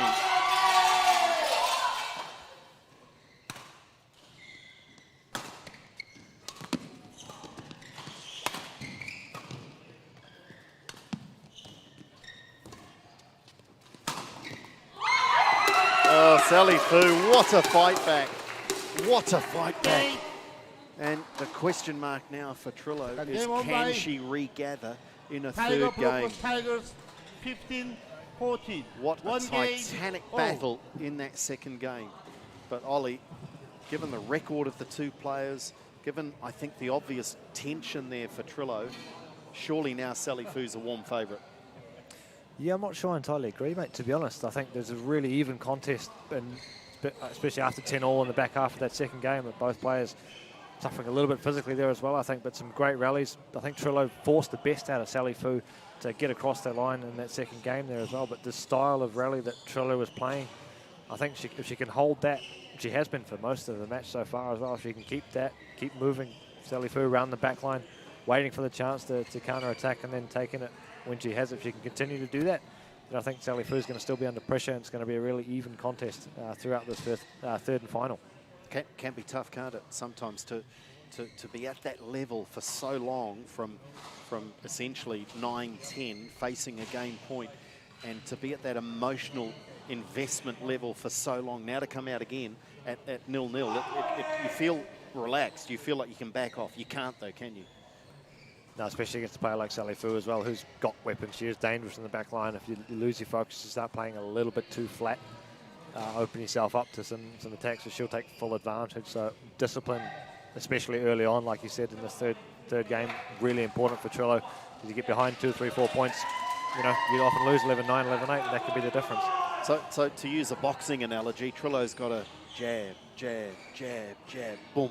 She can't afford to go boom too early in a rally, can she? No, exactly. It's almost, yeah, duck the hook and then come in with a jab 20 herself. seconds. 20 seconds. Fascinating match, really is. And clearly, this is the best we've seen of Courtney Trillo in the LearnCoach New Zealand League. And really augurs well for the HeyTour Hawks as we near the business end of the competition.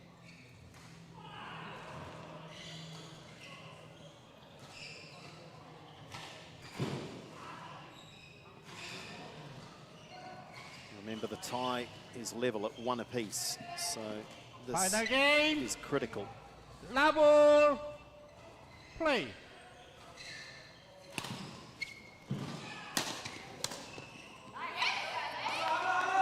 Quick rally suits Fu. Yeah. 1 low. Flat clear. It's a little bit dangerous.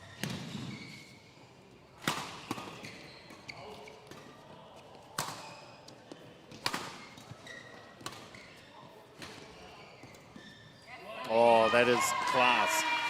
And suddenly Fu is looking at her best. Low.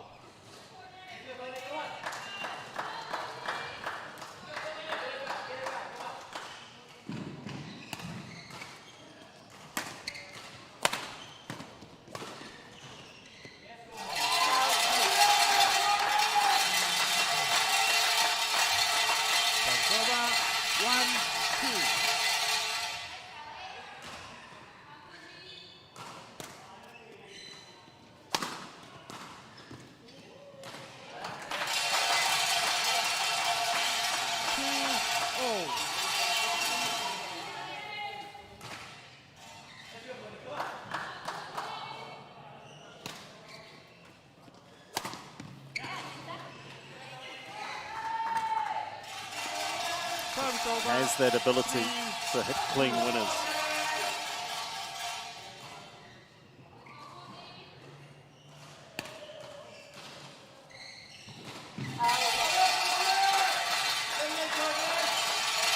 Service over.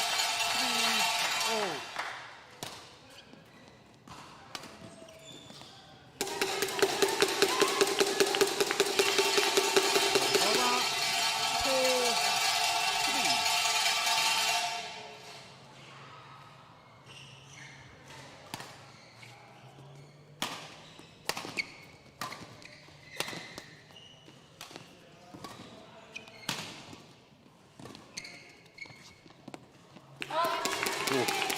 She thought about playing it. It was long though.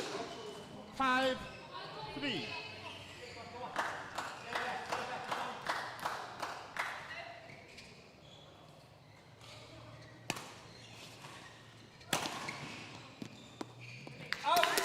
Same spot, same result. 3.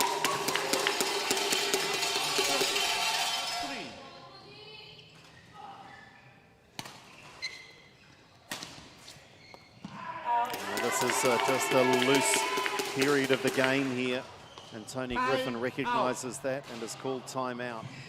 Just needs to try and get Courtney Trillo back in the zone, so to speak.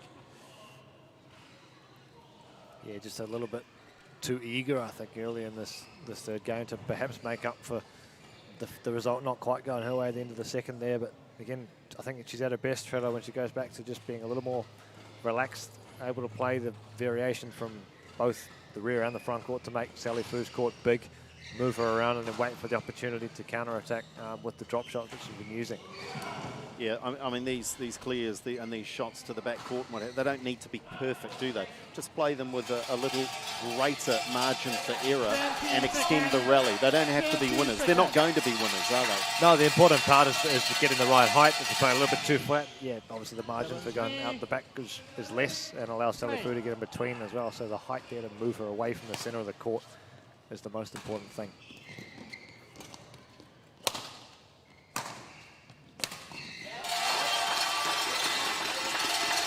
Needs to go on a little run here. 4-7.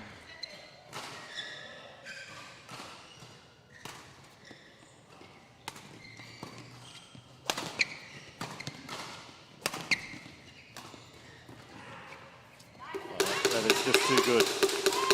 And in the early going in this one, those were the shots that Sally Fu was missing. Yeah, she's certainly a lot more ready in the front court too.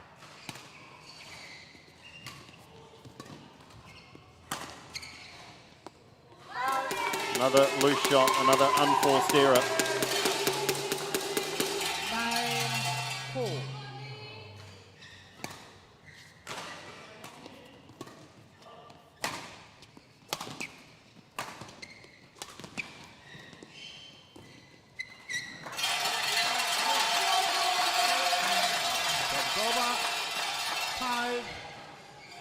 Cowbell, by the way, is in the hands of Erin Calder Hawkins, and yes, she is from the Waikato.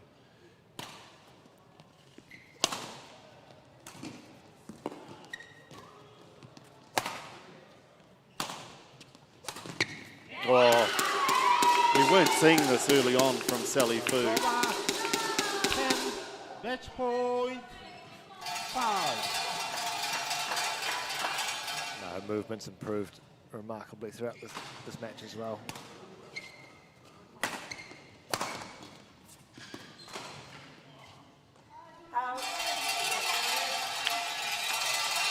Okay, win a couple more here, Trillo, and just put some doubt into Sally Fu's mind. 6.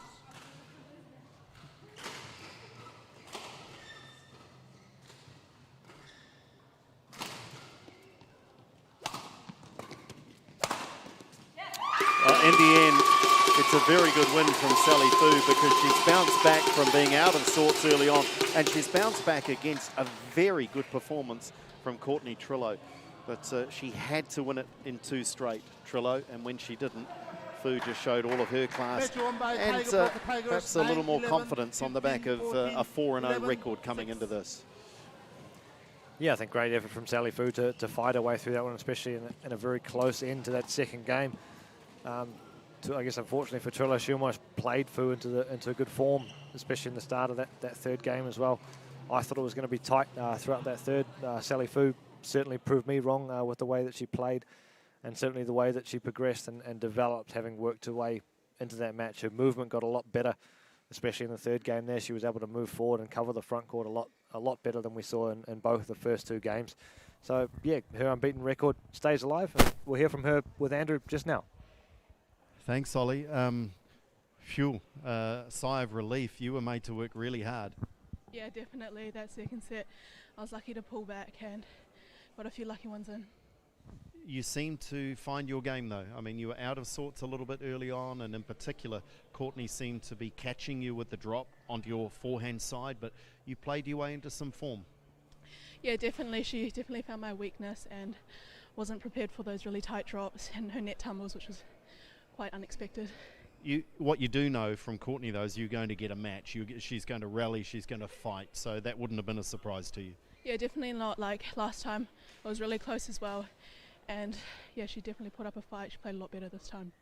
Pretty pleased to keep your unbeaten record in singles? Yeah, definitely. Yeah. Well done. Great result, great fight back. Sally Fu winning in 3, having dropped the first game, and that gives the Tiger Broker Tigers a 2-1 lead in this tie. It's very interestingly poised. Remember that these 2 teams sit on top, first and second on the points table, so a win for either of them tonight really puts them in the driving seat going into the final round of round robin next week. Stay with us, more great badminton to come.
It's the LearnCoach New Zealand Badminton League, and we are edging ever closer to finals week. There is this week, tonight and tomorrow, and then next week of round robin before we head into the finals.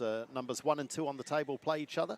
3 and 4 play off for the minor positions. The Tiger Broker Tigers here tonight are in front. They dropped the first one tonight in the mixed doubles, I should say, but have won both singles matches with Lau and Sally Fu. Up next it is men's doubles, followed by women's doubles, and it certainly looks the way we're going that the mixed doubles is going to be all on to decide this one. Let's welcome our men's doubles combatants onto the show courts.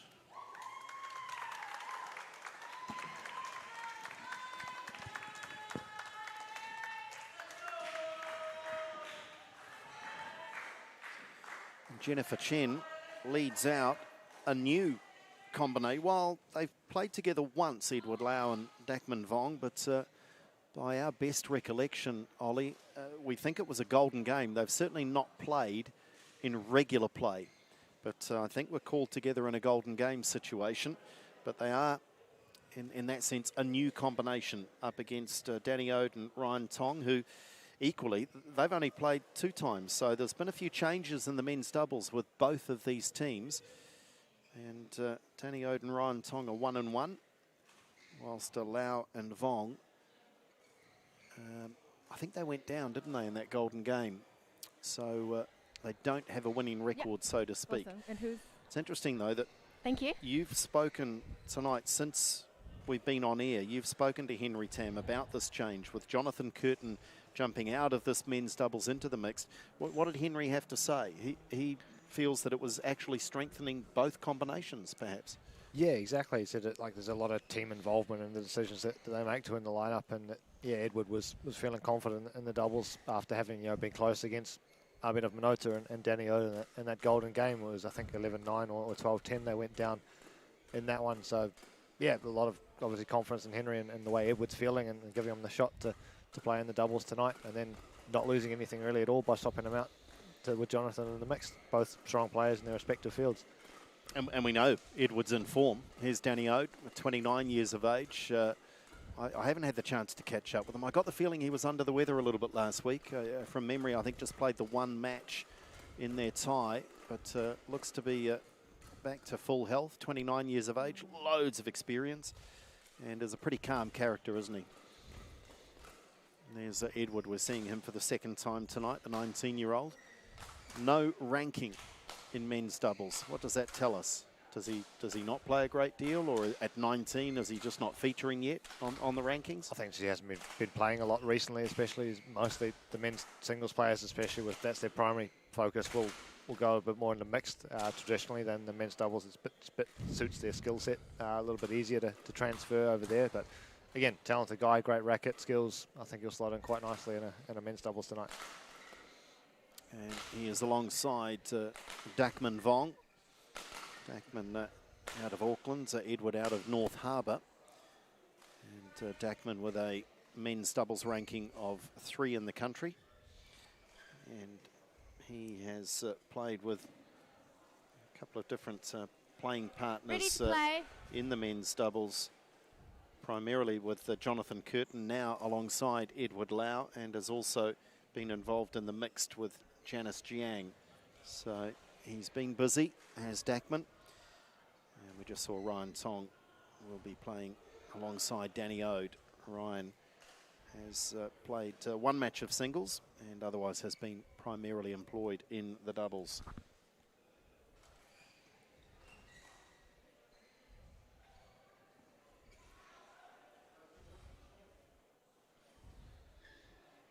Right. Oliver Leyden-Davis, which way do you see this going? Hard to pick, I think. Yeah, I think it'll depend a lot, I think, on the performance of Danny Ode tonight. If he's able to get the net and take control, then I think the Hawks will be able to dominate that. If it's a bit 50-50, then it might go more towards the Tigers.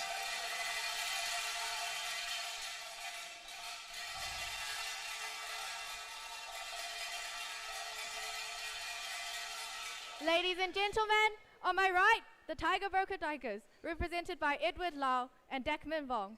And on my left, the HeyTour Hawks, represented by Danny Ode and Ryan Tong. Tiger Brokers to serve. Dekman Wong to Danny Oud. Love all. Play.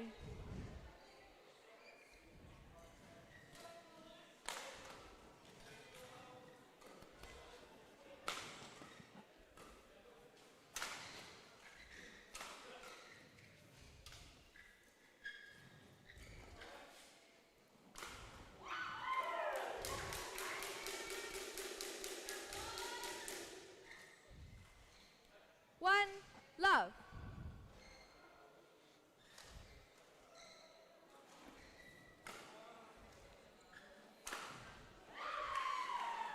Question mark, of course, is over the combination, how much time they've had together and how they can gel. But this could be a masterstroke here. Edward Lau, full of confidence, having won his singles. He might have a whole lot of fun here.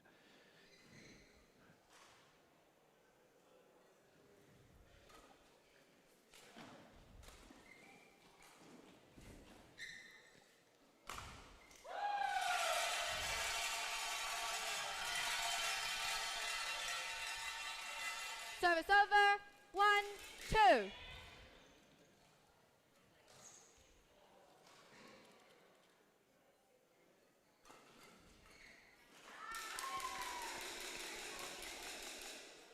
Service over. 3-1.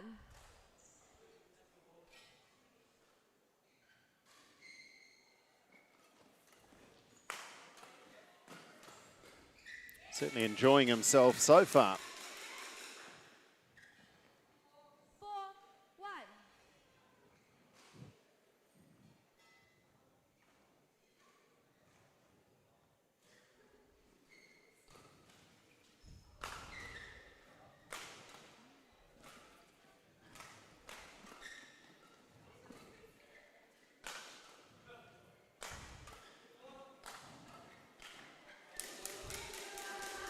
Yeah, I don't think we're going to see too many soft blocks in the defense from Dakman Vong and Edward Lau tonight. So 5-1.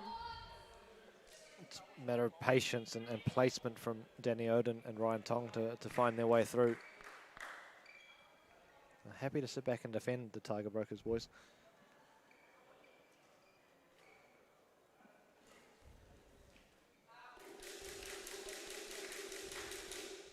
But they're always defending with a purpose. It's never just relifting for the sake of giving it back. They're always trying to move the back player and create space in the front of the court.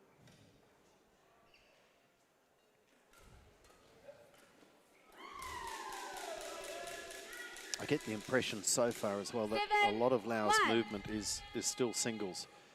And it's natural skill, it's the shot making that's getting them through so far.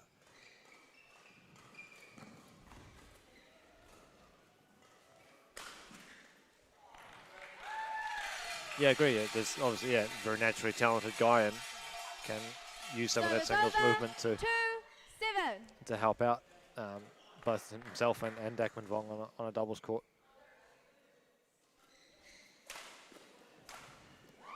He's certainly working to good effect at the moment. This is a dominant opening game performance so far for the new combination. 2.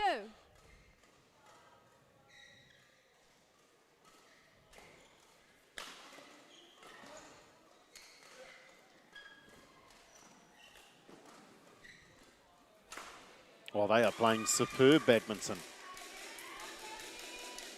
9-2. Yeah, controlling the rallies right from the first three as well, which is particularly impressive.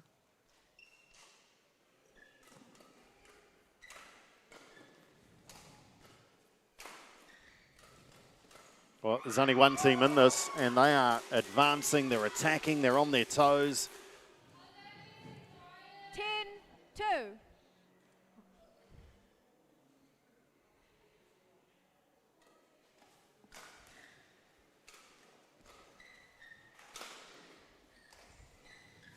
Oh, what a shot to finish it. Well, we've had very few one-sided matches throughout this entire LearnCoach New Zealand Badminton League.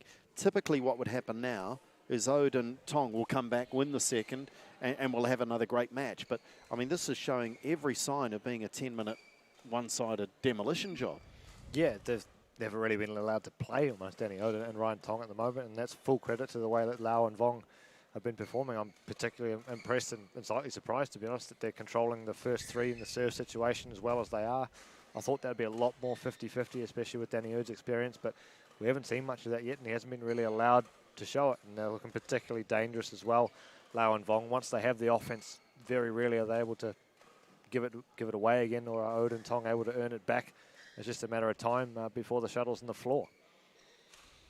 And this might be, remember that Henry Tam has made a change here with Jonathan Curtin coming out of this men's doubles into the mixed, and Edward Lau coming into this combination. And given that Curtin and Villegas pushed Minota and Calder Hawkins, this might be a combination that they'll settle on for the rest of the league.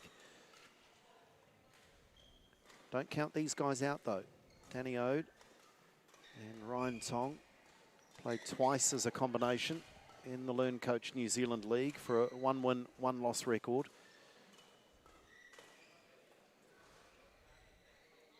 And the break will have done them good. This is one of those situations where the Second game. Tigers would Level. rather not have had a break, just carry on. Play.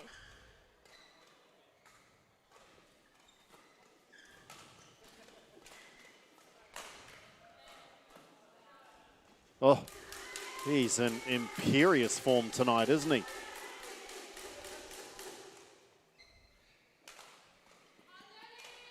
Playing with so much freedom.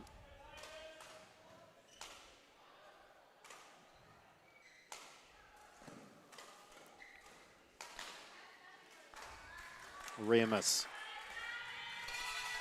Service over. 1-all.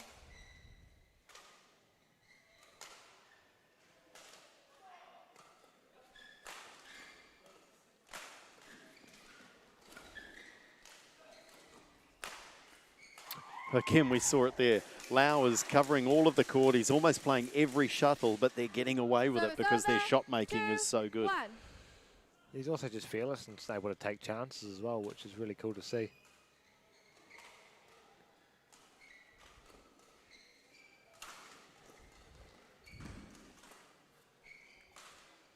And of course, it might not be textbook men's doubles the way he's moving in the front of the court, but as a front court player, when you're decisive like that and you take chances early with your movement, you show the back player where you're going. He's able to fill the hole left on the other side.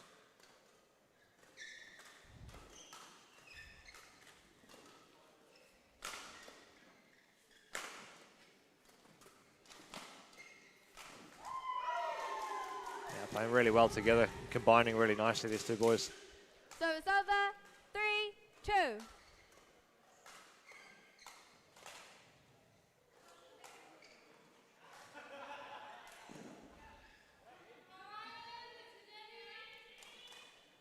It's a bit of a trademark of Ryan Tong to jump all over the serve, but missing on that occasion.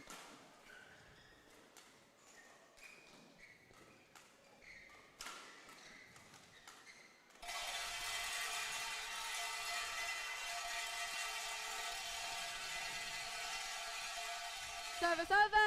3-all.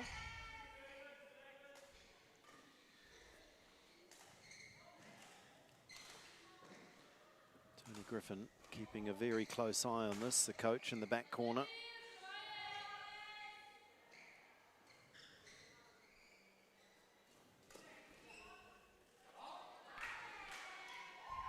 It is just not happening for the Hawks. 5-3.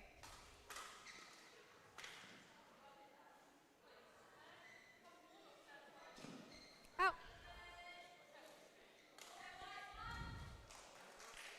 So it's over. 4-5.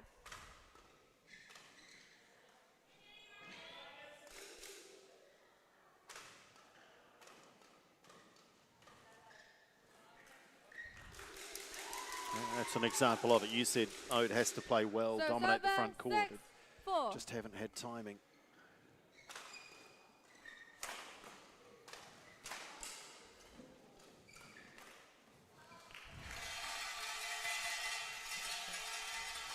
It's a rare blemish 5-6. from the racket of Edward Lau, but certainly been very aggressive at the front of the court. It's really good to see.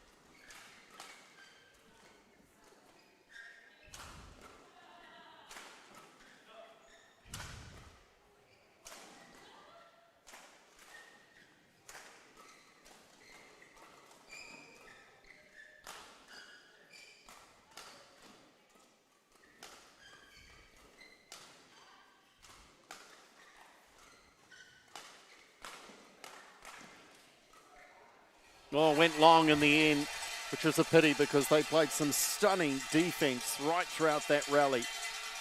Bought themselves some time, but credit the Hawks. 7-6. They definitely rally the match so far from both pairs, in my opinion. Ryan. Great flat exchanges. We saw the attack change over a couple of times there.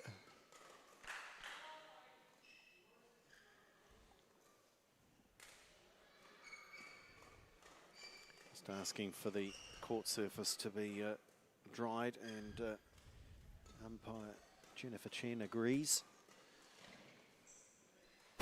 Understandably, and Ollie, you can talk to this, the moment there's any threat of the court being a little slippery, you've got to sort it. I mean, players must have complete confidence that they've got the grip on the floor. Yeah, if even a couple of drops of sweat there, it can be pretty dangerous.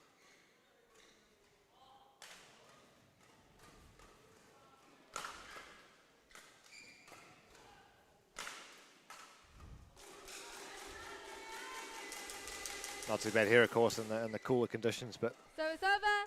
7-all. when the humidity and the heat of places like Asia, for example, it can be quite dangerous. Yeah, and it is, for people watching, primarily, thoughts on this after this point, primarily a winter game around the world, isn't it?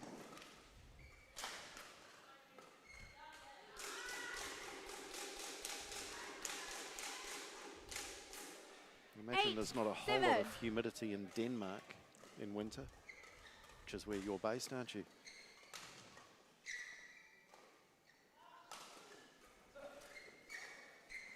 Yeah, no, it's been pretty cold outside there in winter.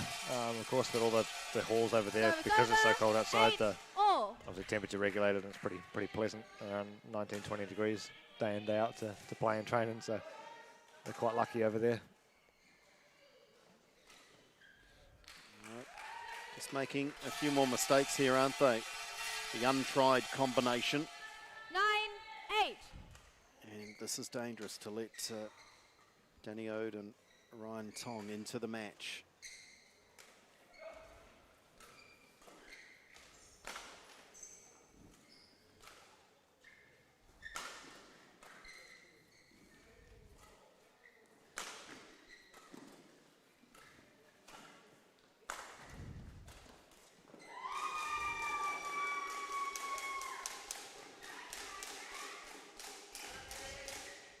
So it's over. 9-all.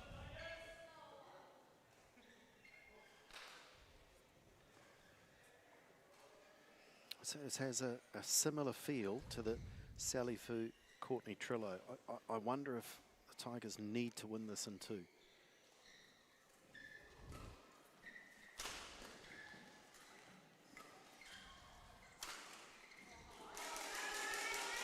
I just think going to a third would be really dangerous, and they do now have a match point. 9.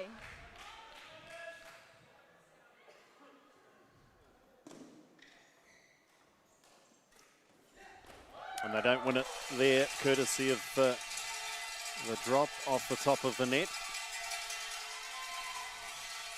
10-all.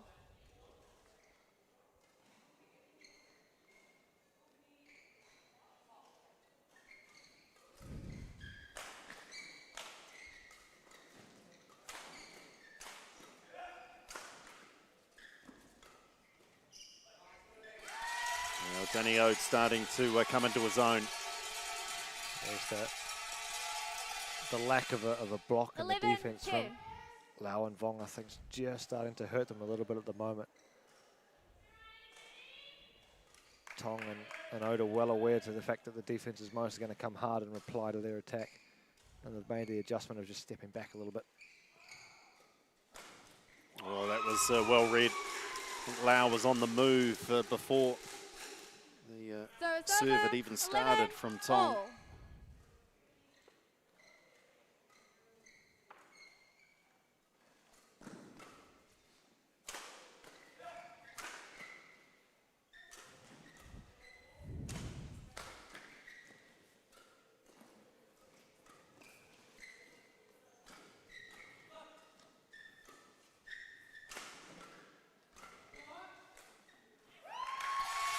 in some good rallies. Another game point now for Ode and Tong, or in fact,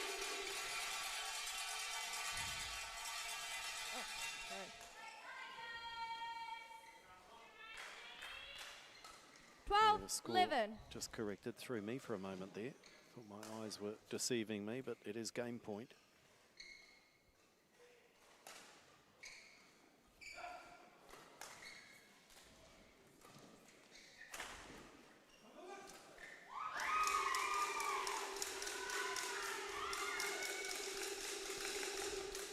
Certainly look to be enjoying themselves as well. And that may have been a factor in the decision from Henry Tam. The 19-year-old and the 20-year-old together. And this is no slight at all on Jonathan Curtin, but a slightly older player. Maybe these two just find some energy.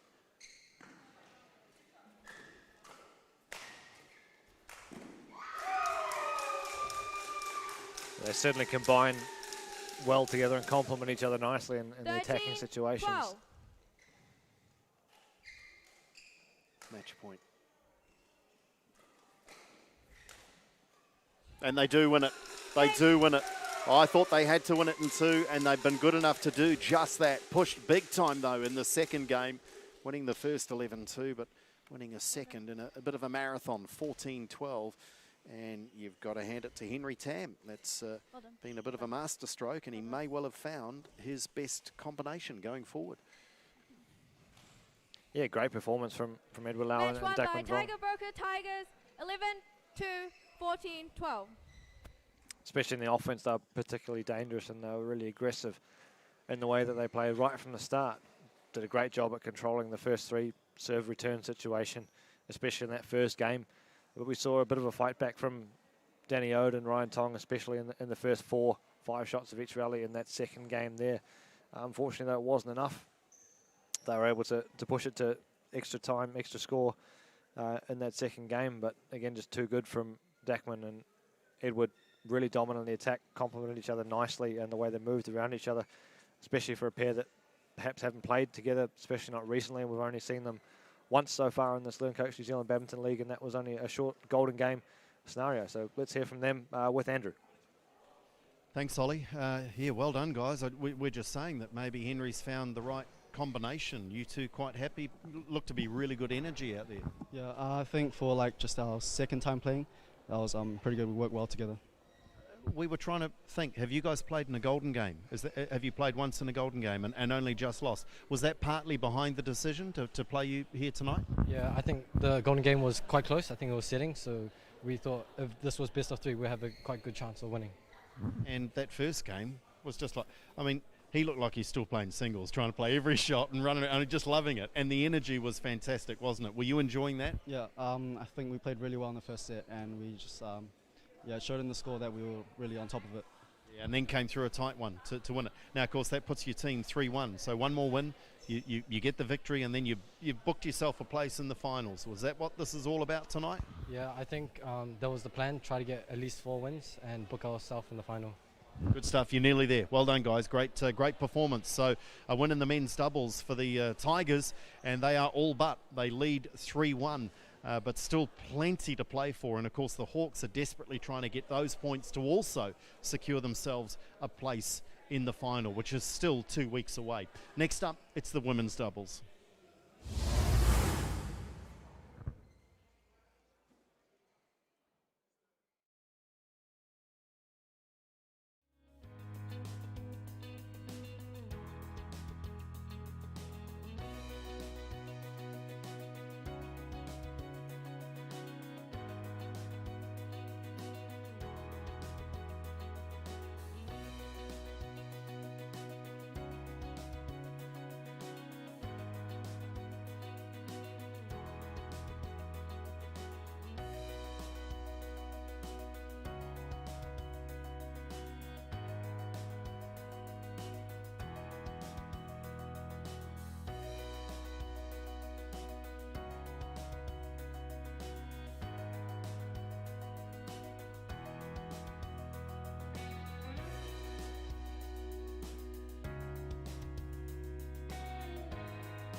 The LearnCoach New Zealand Badminton League, and it is the Tiger Brokers Tigers who are in control. To a degree, it's not a surprise. They are on top of the points table coming into this, but they lead this tie 3-1 with 2 matches to play. And of course, that means they're all but 4 wins, gets you all 3 points on the night. The mixed doubles will finish things off. Will there be anything riding on that match? We'll find out in a few moments, because the women's doubles can decide indeed whether we go to the 6th game with this one alive. Let's welcome 2 combinations in the women's doubles.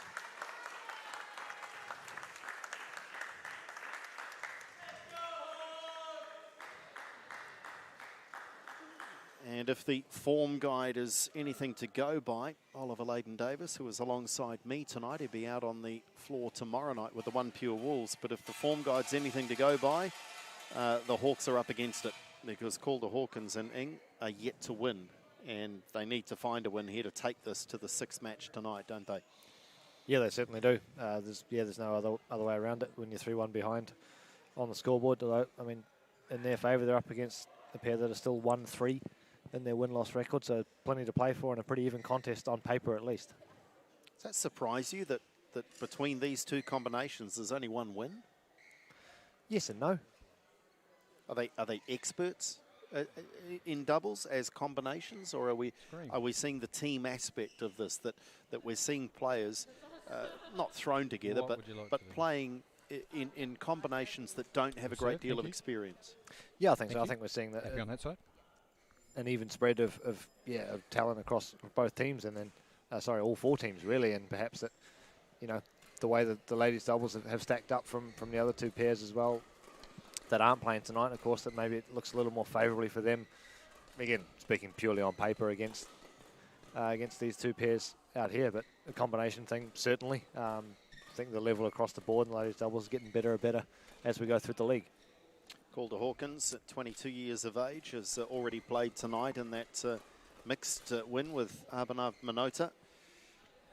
So this will be her final appearance of the night, unless she plays in a golden game. Sally Fu, who came from behind to win her singles match, and does have the #1 women's doubles ranking to her name. And her partner's pretty handy as well at 10 in the rankings, which is why I'm a little surprised that they are 1-3. Justine Villegas. And there in the front of picture now, we see Calder Hawkins' playing partner, Jasmine Ing, at 23, at 6 in the women's doubles ranking. So we've got 4 players who are all more than respectable in their rankings, but just so far not working out for them. What have you seen in the form guide? What have you seen in their results? Yeah, obviously, especially from the Tigers' point of view, that they've played against the Wolves twice. I was in my own team, but I'll give them a plug for the ladies doubles. They haven't lost yet, and then overall, so that's 4-0 as well. And I've had to go up against them twice. That probably reflects a little bit, skews perhaps the result a little bit, because again, I think in ladies doubles in general, Ready in the league, to play. the talent's evenly spread around. This was a comfortable win, wasn't it, for the Tigers first time round? I think 5-6, so they've got that history behind them as well. That is the only win for Fu and Villegas, so they can call upon that recent history to help them out. But Calder Hawkins and Ing, backs to the wall. They must win to keep this tie alive tonight.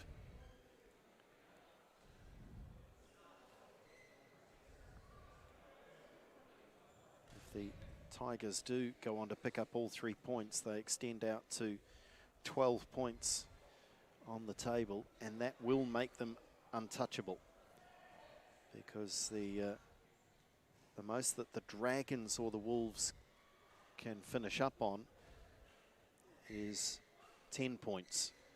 So if the Tigers can get to 12 with a 3-point win, taking all 3 points tonight, then they book themselves a place in the final.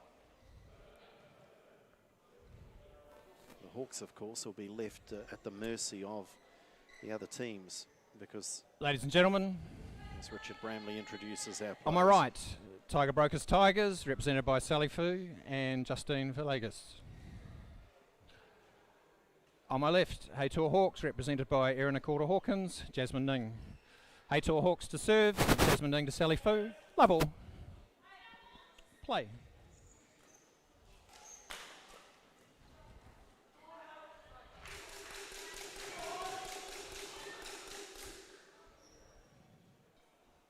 So it's over. 1, love.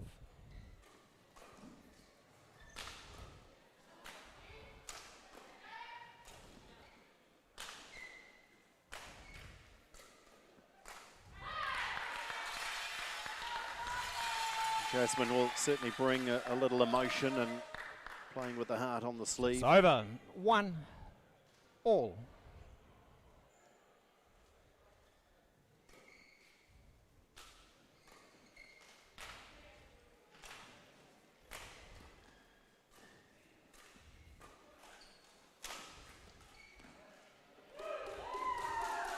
Yeah, I think they'll be out with a bit of a point to prove too that the Hawks, given their result. It's over.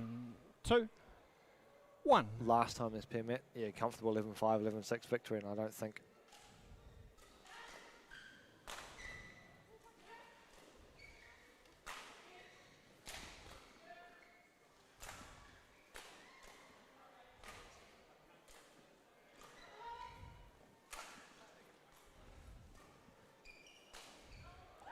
I don't think a score of that margin is reflective of the level difference between these two pairs. 3, 1.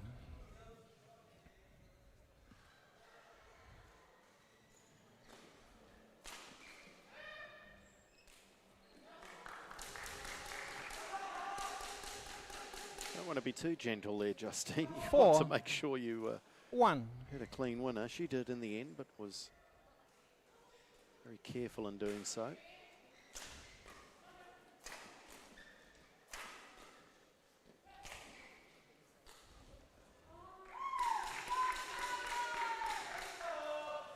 Five, 1.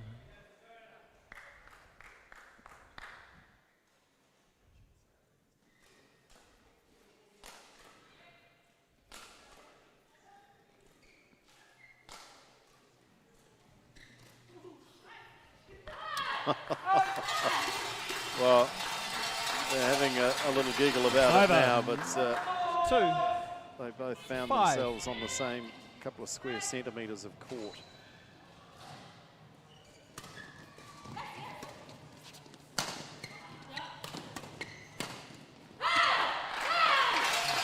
I guess at 5-1 you can afford a little laugh about it, but very 3, quickly 5. a very good lead is eaten away at.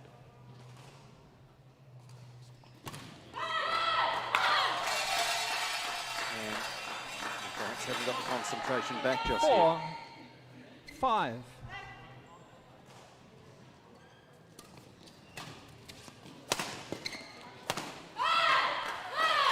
This is a good fight back here from the Hawks. 5, all.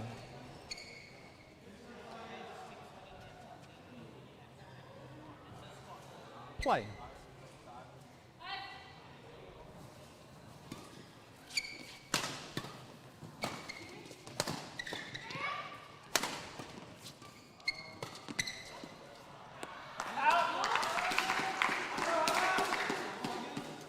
It's over.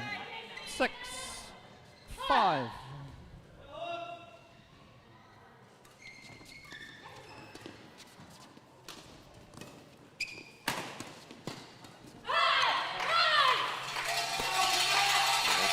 Jasmine's really the emotional leader of this team, isn't she? It's over. 6, all.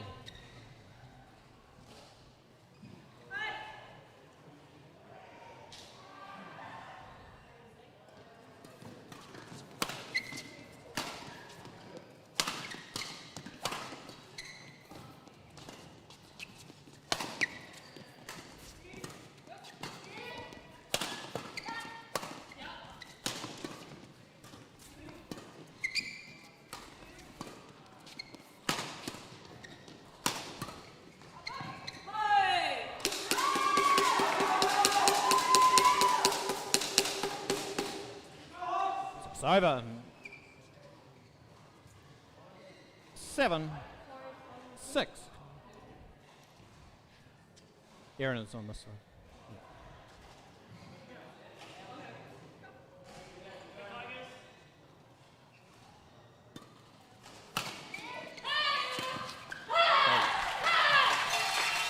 Now Calder Hawkins is picking up on that energy.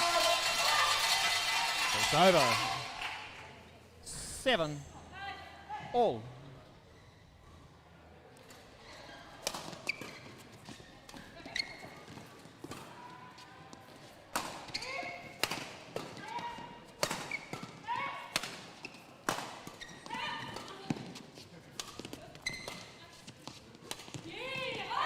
The combinations warming into their work nicely.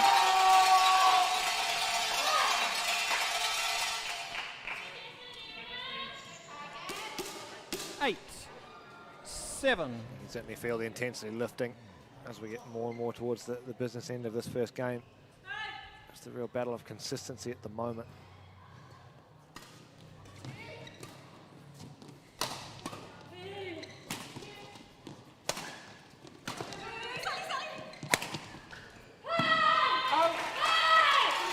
Second time, just a little confusion. 9. That'll be concerning for Henry 7. Tam. Not quite as light-hearted a moment, is it, when you're now trailing 7-9?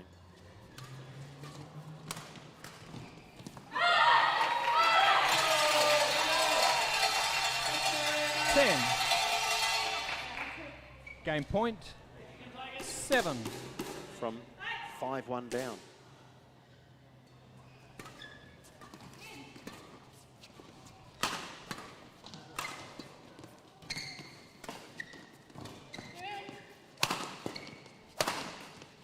Sally Fu fought so hard to keep them in that rally. It's over. 8, 10. The first time we've seen her power again for a while as well. It's a credit to the way the Hawks have been playing there.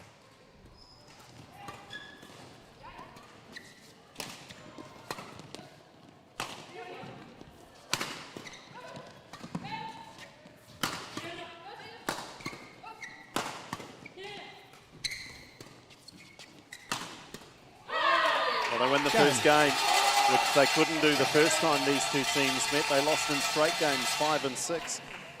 It is the Hawks who First are game won fighting by for their HeyTour lives. Hawks. 11-8. And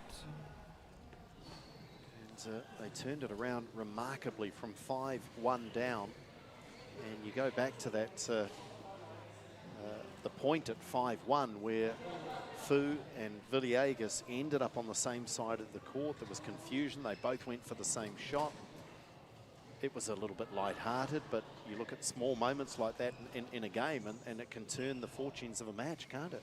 Yeah, it doesn't take much to shift momentum in a big way there, and that came back to 5-all pretty quickly, and then suddenly, you know, everything's game on again from a comfortable lead. But credit to the way the Hawks stepped up after that as well. They lifted the intensity and they were giving away a few easy mistakes, I think, to let the Tigers come out to a 5-1 lead. But after that, they were quite clean and consistent in the way they applied pressure, especially from the back of the court as well. Jasmine Ng really hitting with some good power tonight as well, and able to get Erin in between at the front of the court, use the reach that she has as a front court player. So playing really well, I think, in that area, especially in the attack from the Hawks, and able to minimise, I guess, the danger that the power of Sally Fu possesses. And if we allow ourselves, and we can, the players can't, but if we jump ahead, the mixed doubles, the final match, Danny Ode and Jasmine Ng for the Hawks, they have a 3-1 record. They're a pretty impressive combination. Vong and Zhang are 2-2, so they're no mean feat either. They're going okay, but the Hawks will fancy their chances if they can get to that final match Second at game. 3-2 down. Level. Play.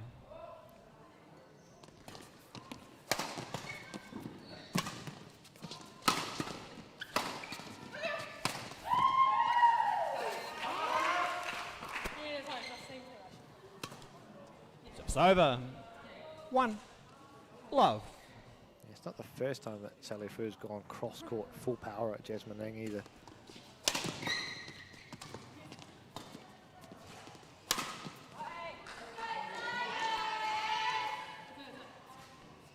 2, love. Play.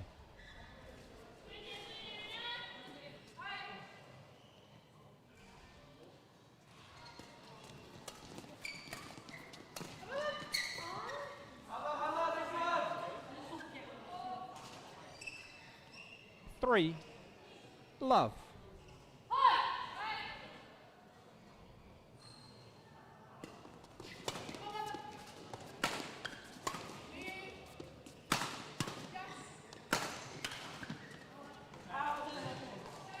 Villiega's turn from the back court to show some 4, power. love.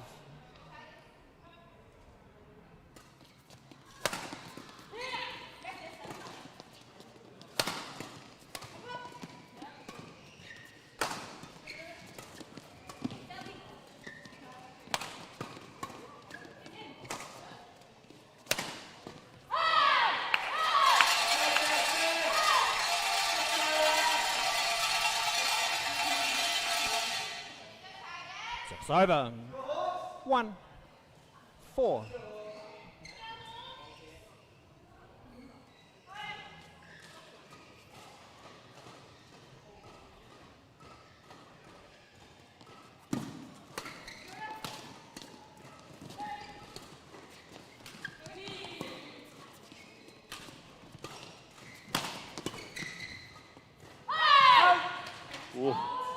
Called to Hawkins. Perhaps trying to assist the line over. judge, but celebrating, but it was called wide. 5, 1.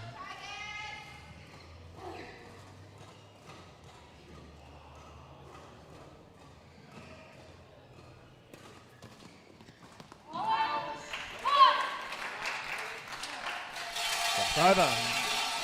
2, 5.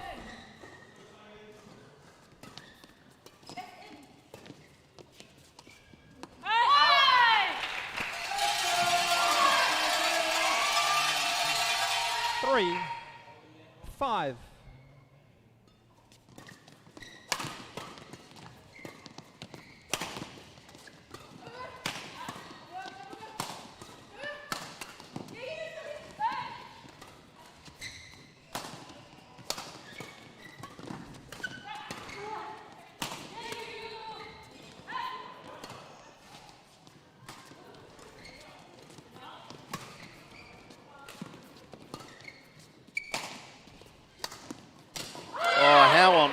Did the Hawks win that point?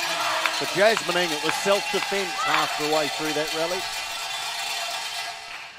4, 5. Yeah, did a great job of letting the front player from the Tigers pair not hit 2 or 3 shots in a row. They would hit one and then turn it into the open space on the other side. Not necessarily to get the attack themselves, but just to reduce the pressure. I think we're following exactly the same pattern. 5-1 down, 5, Ollie, and now 5-all. All.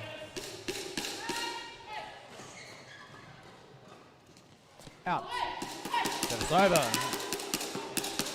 6, 5.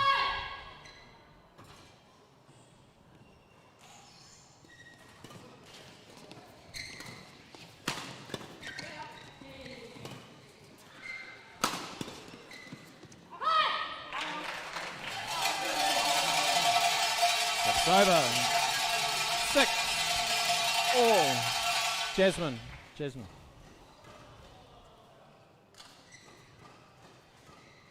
Do not call before the line judge has made their call, please, when it's close to the line. Thank you. Thank you. Fair enough too, from the chair. Play.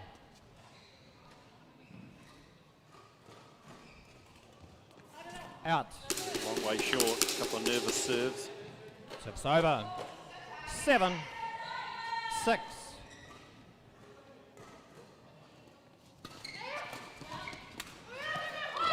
Well, you need a little luck.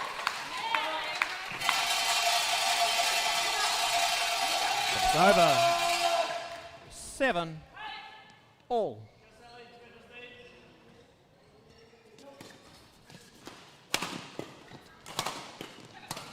Fault.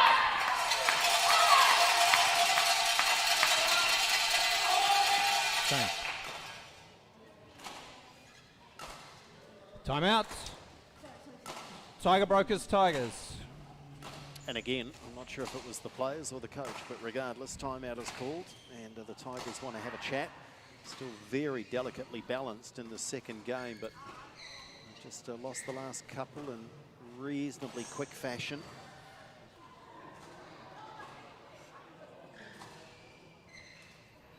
Yeah, I think Henry Tam recognising the importance of the next few points in the context of the overall tie as well. He knows if you can push this 1-3 and get yourself a chance at winning that ladies doubles, then, you know, of course it's all locked up with 4 matches.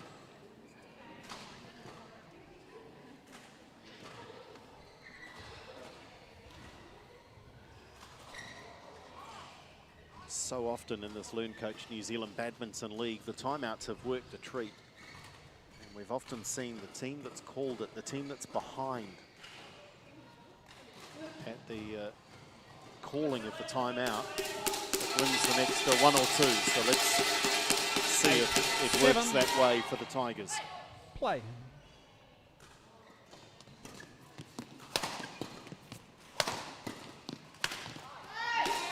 No timing there for Calder Hawkins. 8 all. It's over. 8 all.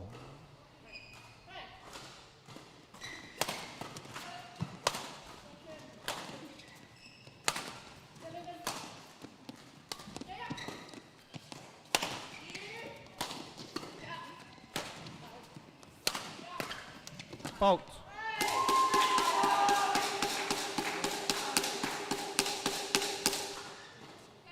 Nine. 8.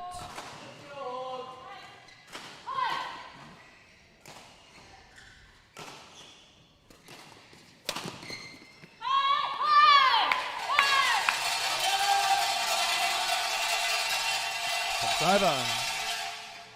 9 all.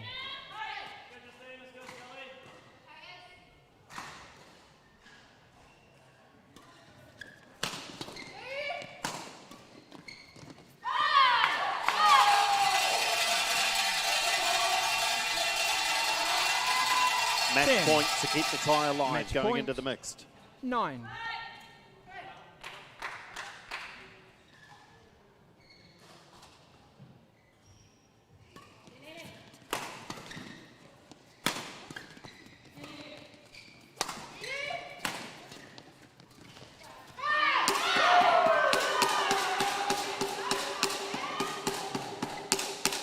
It's over.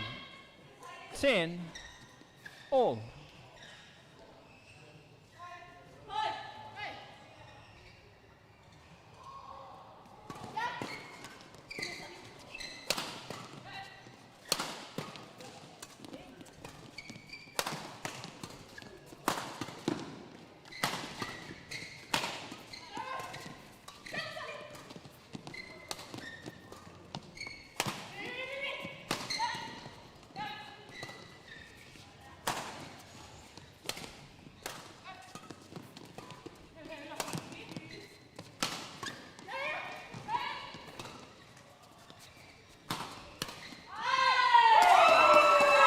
Great rally. A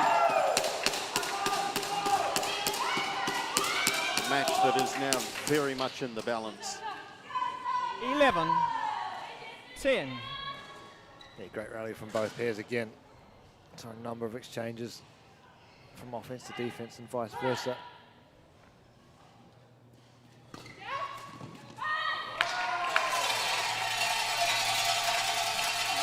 It's over. 11 all. Smart return from Jasmine Ng there as well.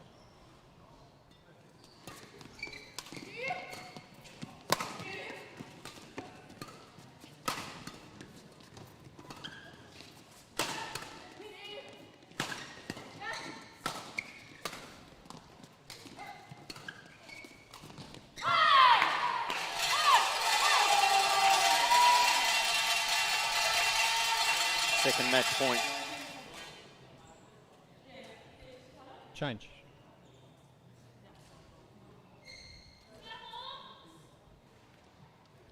12, 11.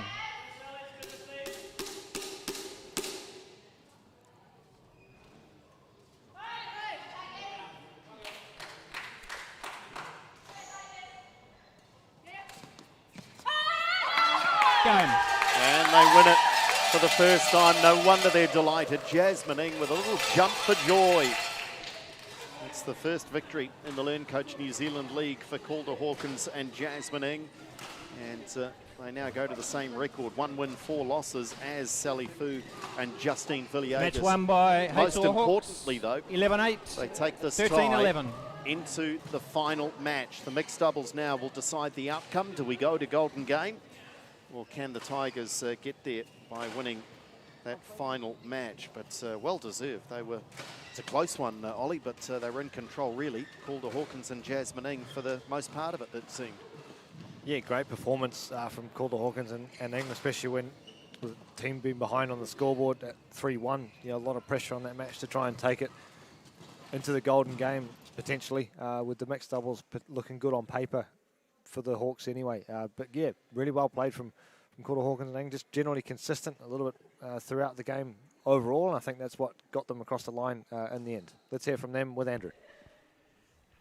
I'm going to go there. I'm just going to go, well done, you've won a match. And the jump for joy at the end. You're really pleased for you, though, that there's been so many close matches.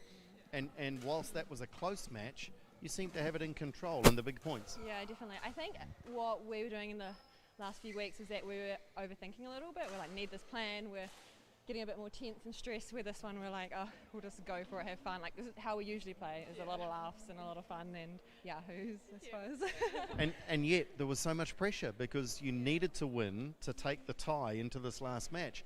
Did you talk about that at all before the match? Not exactly. We were just trying to focus and just have fun because we were like, we need to perform well in our doubles for once, eh? Like to show people how we usually play. So yeah, that was cool.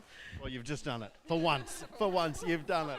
And who knows, that might roll on now into the rest of the competition. Well done, guys, taking this one into the final match. It is delicately poised. Still the Tigers with the advantage. They lead 3-2. So a win for the Tigers means they will take all 3 points and confirm a place in the final in a couple of weeks' time. But if the Hawks can get up and win, then you guessed it, we go to Golden Game. The mixed doubles is next.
Well, we are going to the wire tonight, as has so often been the case in the LearnCoach New Zealand Badminton League. This thrilling format, not only the short nature of the games to 11 points, but the fact that we can go to golden game if we are at 3-3 really does add an element of tension. The Tiger Brokers Tigers, they led 3-1, but courtesy of a win in the women's doubles, the Hawks are alive at 3-2 down, which means it all comes down to this final match as we welcome our mixed doubles combinations onto our show court here in Waitakere.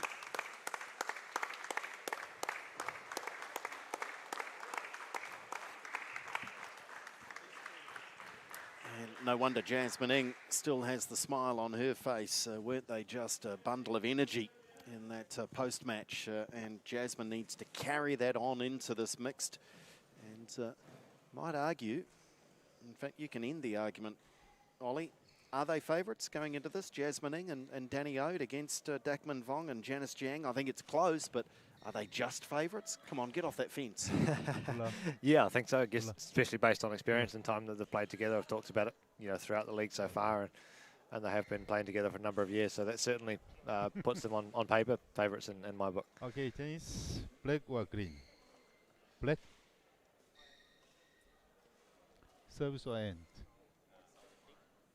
You'll receive? Who receive first? Dakmin? Yeah. Danny order. Who? Which one? This end? Okay. 2 minutes. Okay, we got there in the end. Vic was confusing his Dakmin Vongs and Danny Odes, but we're there. And this it's fascinating tonight for me. I've heard a number of players talk about how they've decided just to play with a smile on the face and release the pressure valve. And there in itself is a lesson that's coming out of this LearnCoach New Zealand League is to play without that scoreboard pressure, play without the burden, and just play your own game. Danny Ode at 29 with a mixed doubles ranking of 2 in the country, brings quality and experience to this combination. Dakmin Vong is much the younger at 20 years of age, and he and Janice Jiang have a 2-2 record in the LearnCoach New Zealand League, so they've been in the winner's circle, but also know what it is to taste defeat. They know what a win means tonight, though. It would book their team a place in the final. Janice Jiang at just 17 years of age, one of the youngest in the competition. And certainly, from what I've seen of her over the past 3 weeks or so, plays without fear. She will be more than happy to be out there in this sort of a pressure cooker environment. And Jasmine just hiding at the back of the court there, out of our shot momentarily. We've just seen her come off court after that win in the women's doubles. So as mentioned, she'll look to carry that energy through.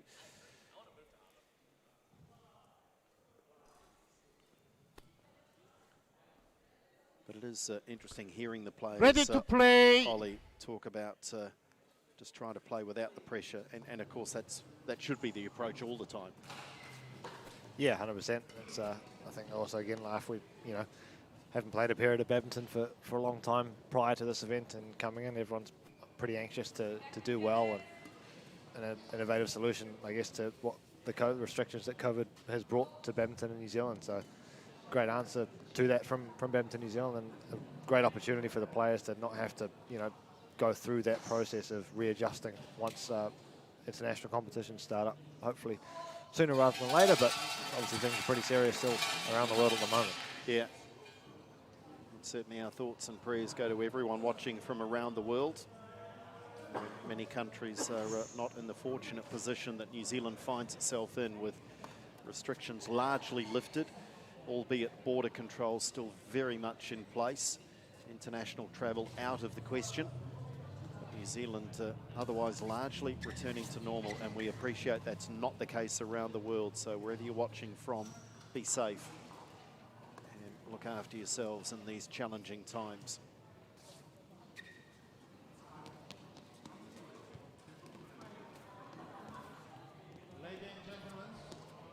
On my right, Tiger Brokers Tigers, represented by Darkman Bong, Jenny Jiang.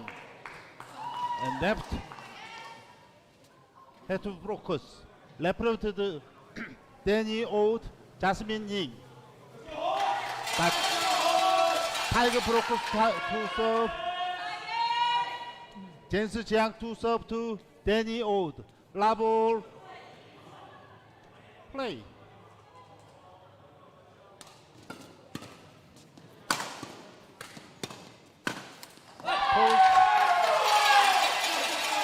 Attack mode straight away from the Hawks. 1 love.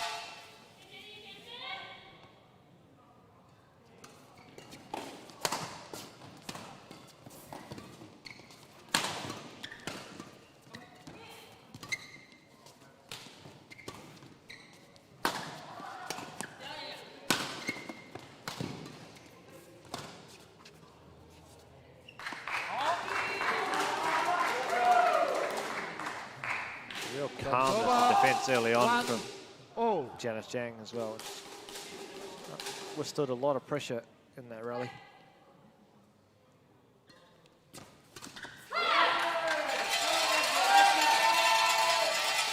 Over 2-1. Her development in particular is one that I've been particularly impressed with throughout this first few weeks of this league.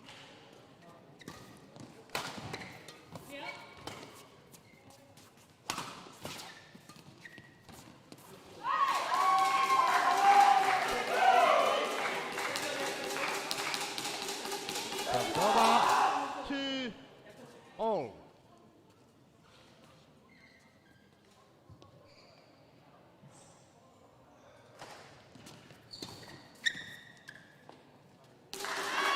Everything going her way so far.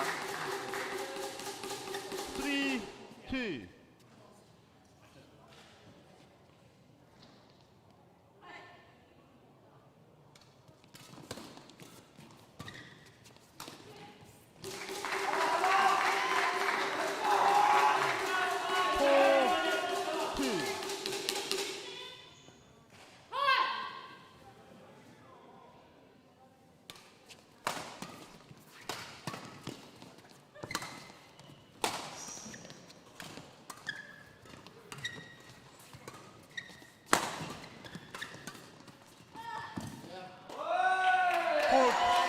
Yeah, not up. So the Hawks fighting back.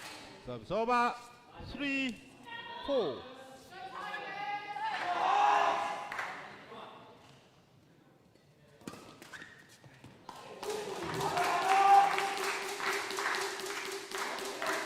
Service over 5-3.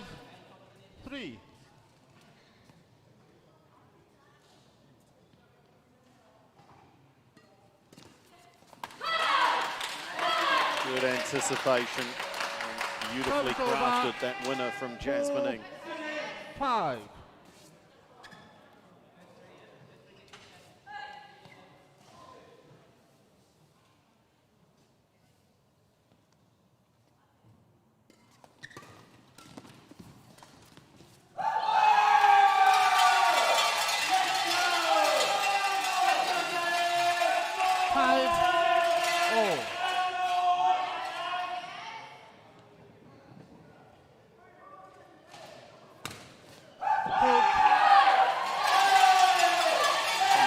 Might have to be careful they don't use up all their energy cheering their combination on, because if they are to win, there will be a golden game.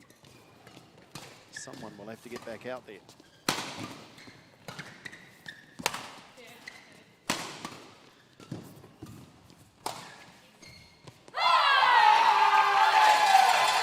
Great vision from Danny O to spot the gap at the back of the court there. 5. And of course, with that golden game in mind for the Hawks as well, does Minota go back in?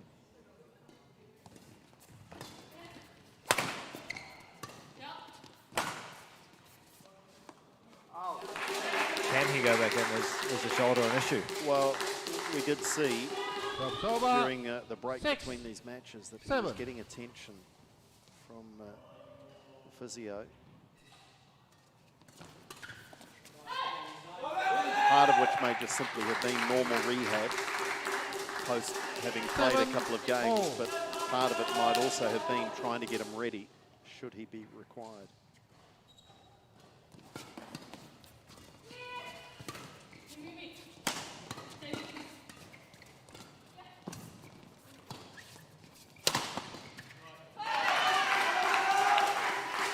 Of course, the nature of the Golden Game is that the coaches essentially pick it by eliminating matches.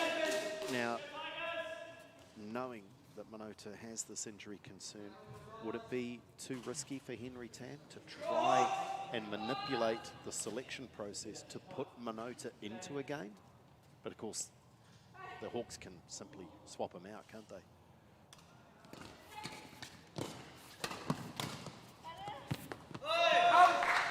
Yeah, it's a decision I think that the Hawks should make prior to the elimination. 7. Events, I don't know if Minota's in, he's ready to go. Then they'll base their strategy around that. If not,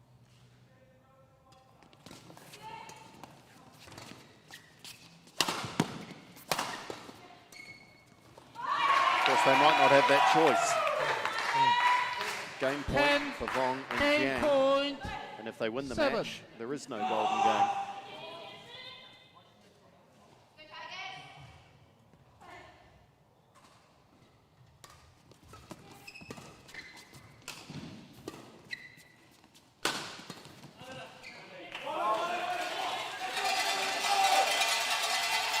That's over. 8, 10.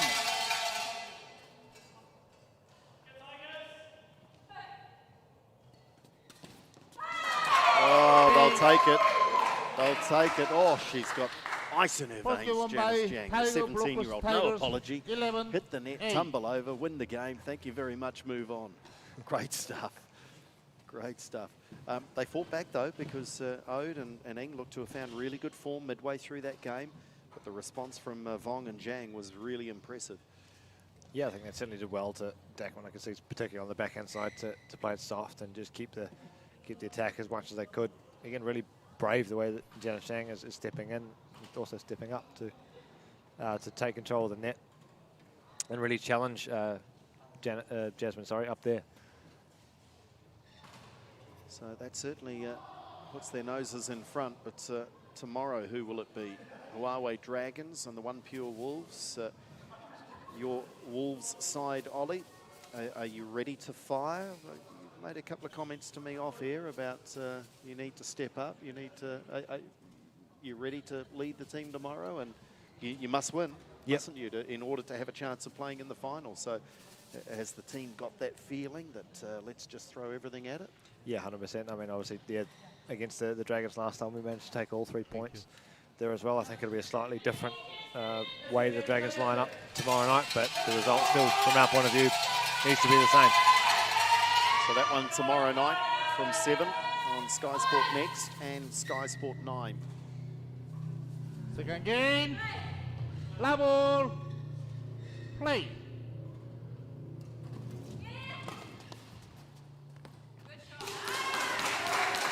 I think Ode thought Jasmine was going to cover that initially. Love.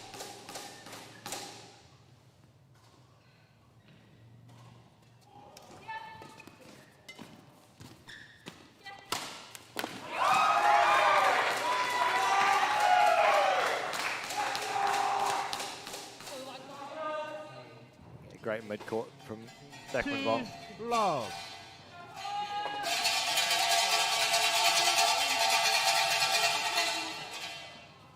I feel like he's been really good there so far throughout this entire first game and the first couple of points of the second, just to be early enough that he still has the option to play the net and get the lift.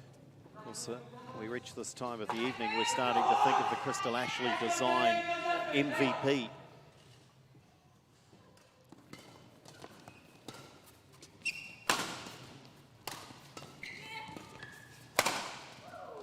Generally goes to the winning team. Not always the case. We've seen it go to a losing team in a Golden Game situation, but look across the board tonight and perhaps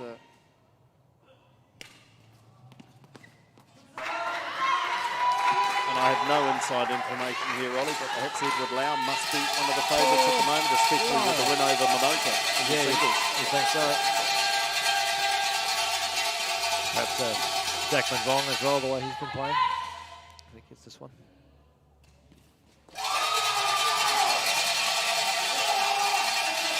Over 1-4.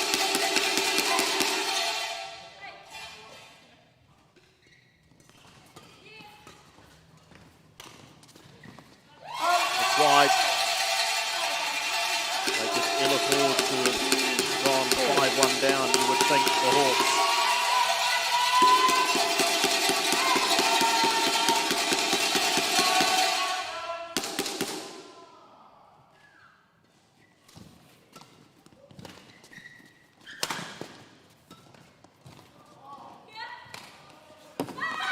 Some delightful shots in that rally.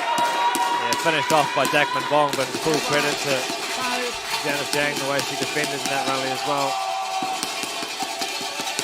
I think Danny O thought he played a winner a couple of times. Yeah, just really courageous in the way she defends as well. Takes on the challenge, plays it soft, follows it up.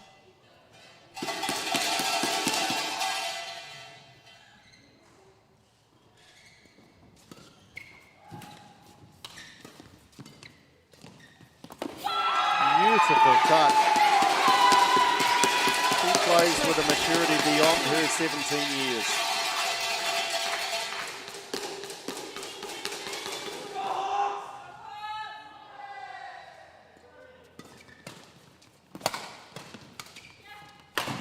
And as a combination, they just look unbeatable right now.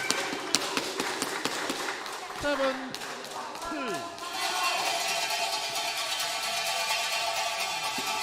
We've seen a few comebacks tonight, but it's hard to see the Hawks making their way back from this one.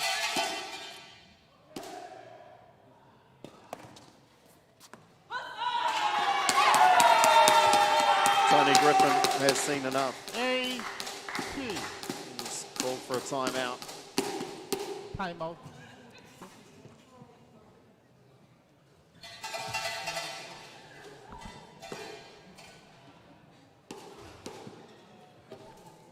I saw Mani Minota go across and just say to Tony, we need to just call a halt here and just have a chat. And again, it's one of those timeouts that sometimes that's all you are trying to do, is just call a halt to the momentum that the opposition have. But it is, of course, a chance tactically. What do they change here, Ollie? What do they need to try and do to resist this charge from Vong and Zhang?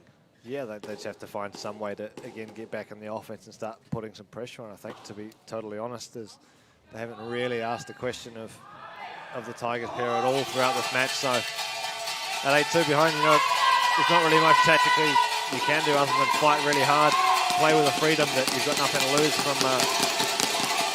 from this position, and just throw everything you've got at them.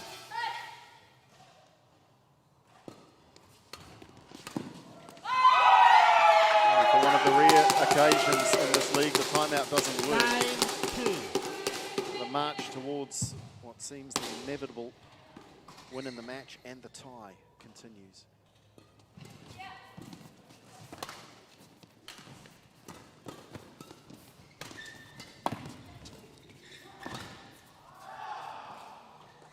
Well, this now is a match point, it's a tie point, but it's also a point that puts the Tigers into the final in 2 weeks' time.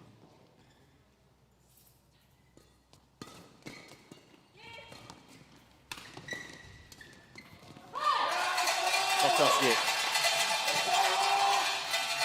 Service over. 3-10.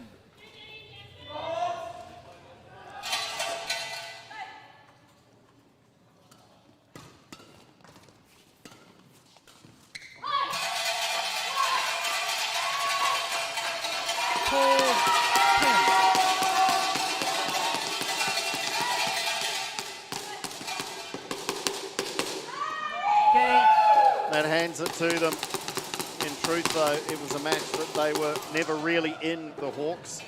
It is a comprehensive win for Vong and Zhang. Really impressive And that rounds out a 4-2 win for the Tiger Brokers Tigers.